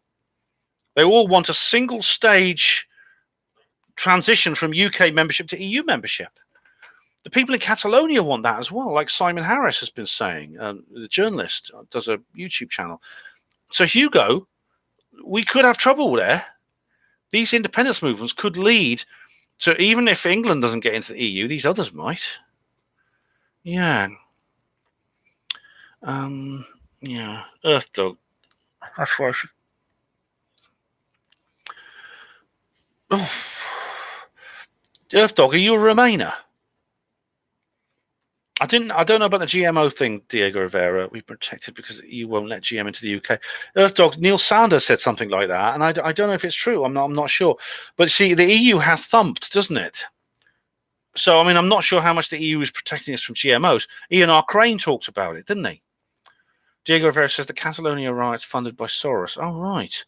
Well, it could be. I mean, Simon Harris hasn't said that, but he has put out a video saying he doesn't support the Catalan independence movement anymore because it's too left wing and it's too federalist. It's all into he wants to join the EU and things like that. James says if the UK breaks up, Scotland will descend into sectarian madness. Ireland, yeah, it could be. Yeah. Anyway, night, Phuket. Night. I'm going to call it a night now, guys. We're going for 3/4 hours. Keep your eye on my channel because I'm going to do another live stream tomorrow. I'll put the notice up before midnight. Okay, so please keep an eye on the channel. Night, Ben Perryman. Night, DJ. Night, Magma. Thank you. Give my love to the other guy. And night, James. All of you, thank you very much for watching. I'll have something to eat and drink, and then I'll put up the notice. All right. So see you, Diego Rivera. Bye-bye. Hugs and kisses to you too, Paul. Oh, my God. People will talk, won't they? Night, Andrew. Thanks for joining us. Night, Claire. Night, Stephen. Night, Hugo. And night, Earth Dog. And night, videos. Take care, all of you guys. Night, Denise. Thanks all of you for tuning in. It's been really good. I mean, I must say, look, just think, if it weren't for you guys, what sort of video would this be? What sort of video would this be? Night, Eric. Thanks very much. See you tomorrow, hopefully. And you, Pat, as well. If it wasn't... I met Pat Riot. I met you on Calamity's channel, didn't I? Calamity. I like Calamity. But if it weren't for you guys, what a boring video this would be. I'd just be sitting here for 20 minutes talking to myself. So you guys have made this video happen. So thank you very much. Night, Artography. Sleep well, everyone. Get plenty of sleep. Keep your energy up for Super Saturday. Super Saturday tomorrow. It's going to be fun. It's going to be quite a ride. Let's get on the roller coaster. Enjoy it tomorrow evening. Keep an eye on the channel. Notice going up very soon.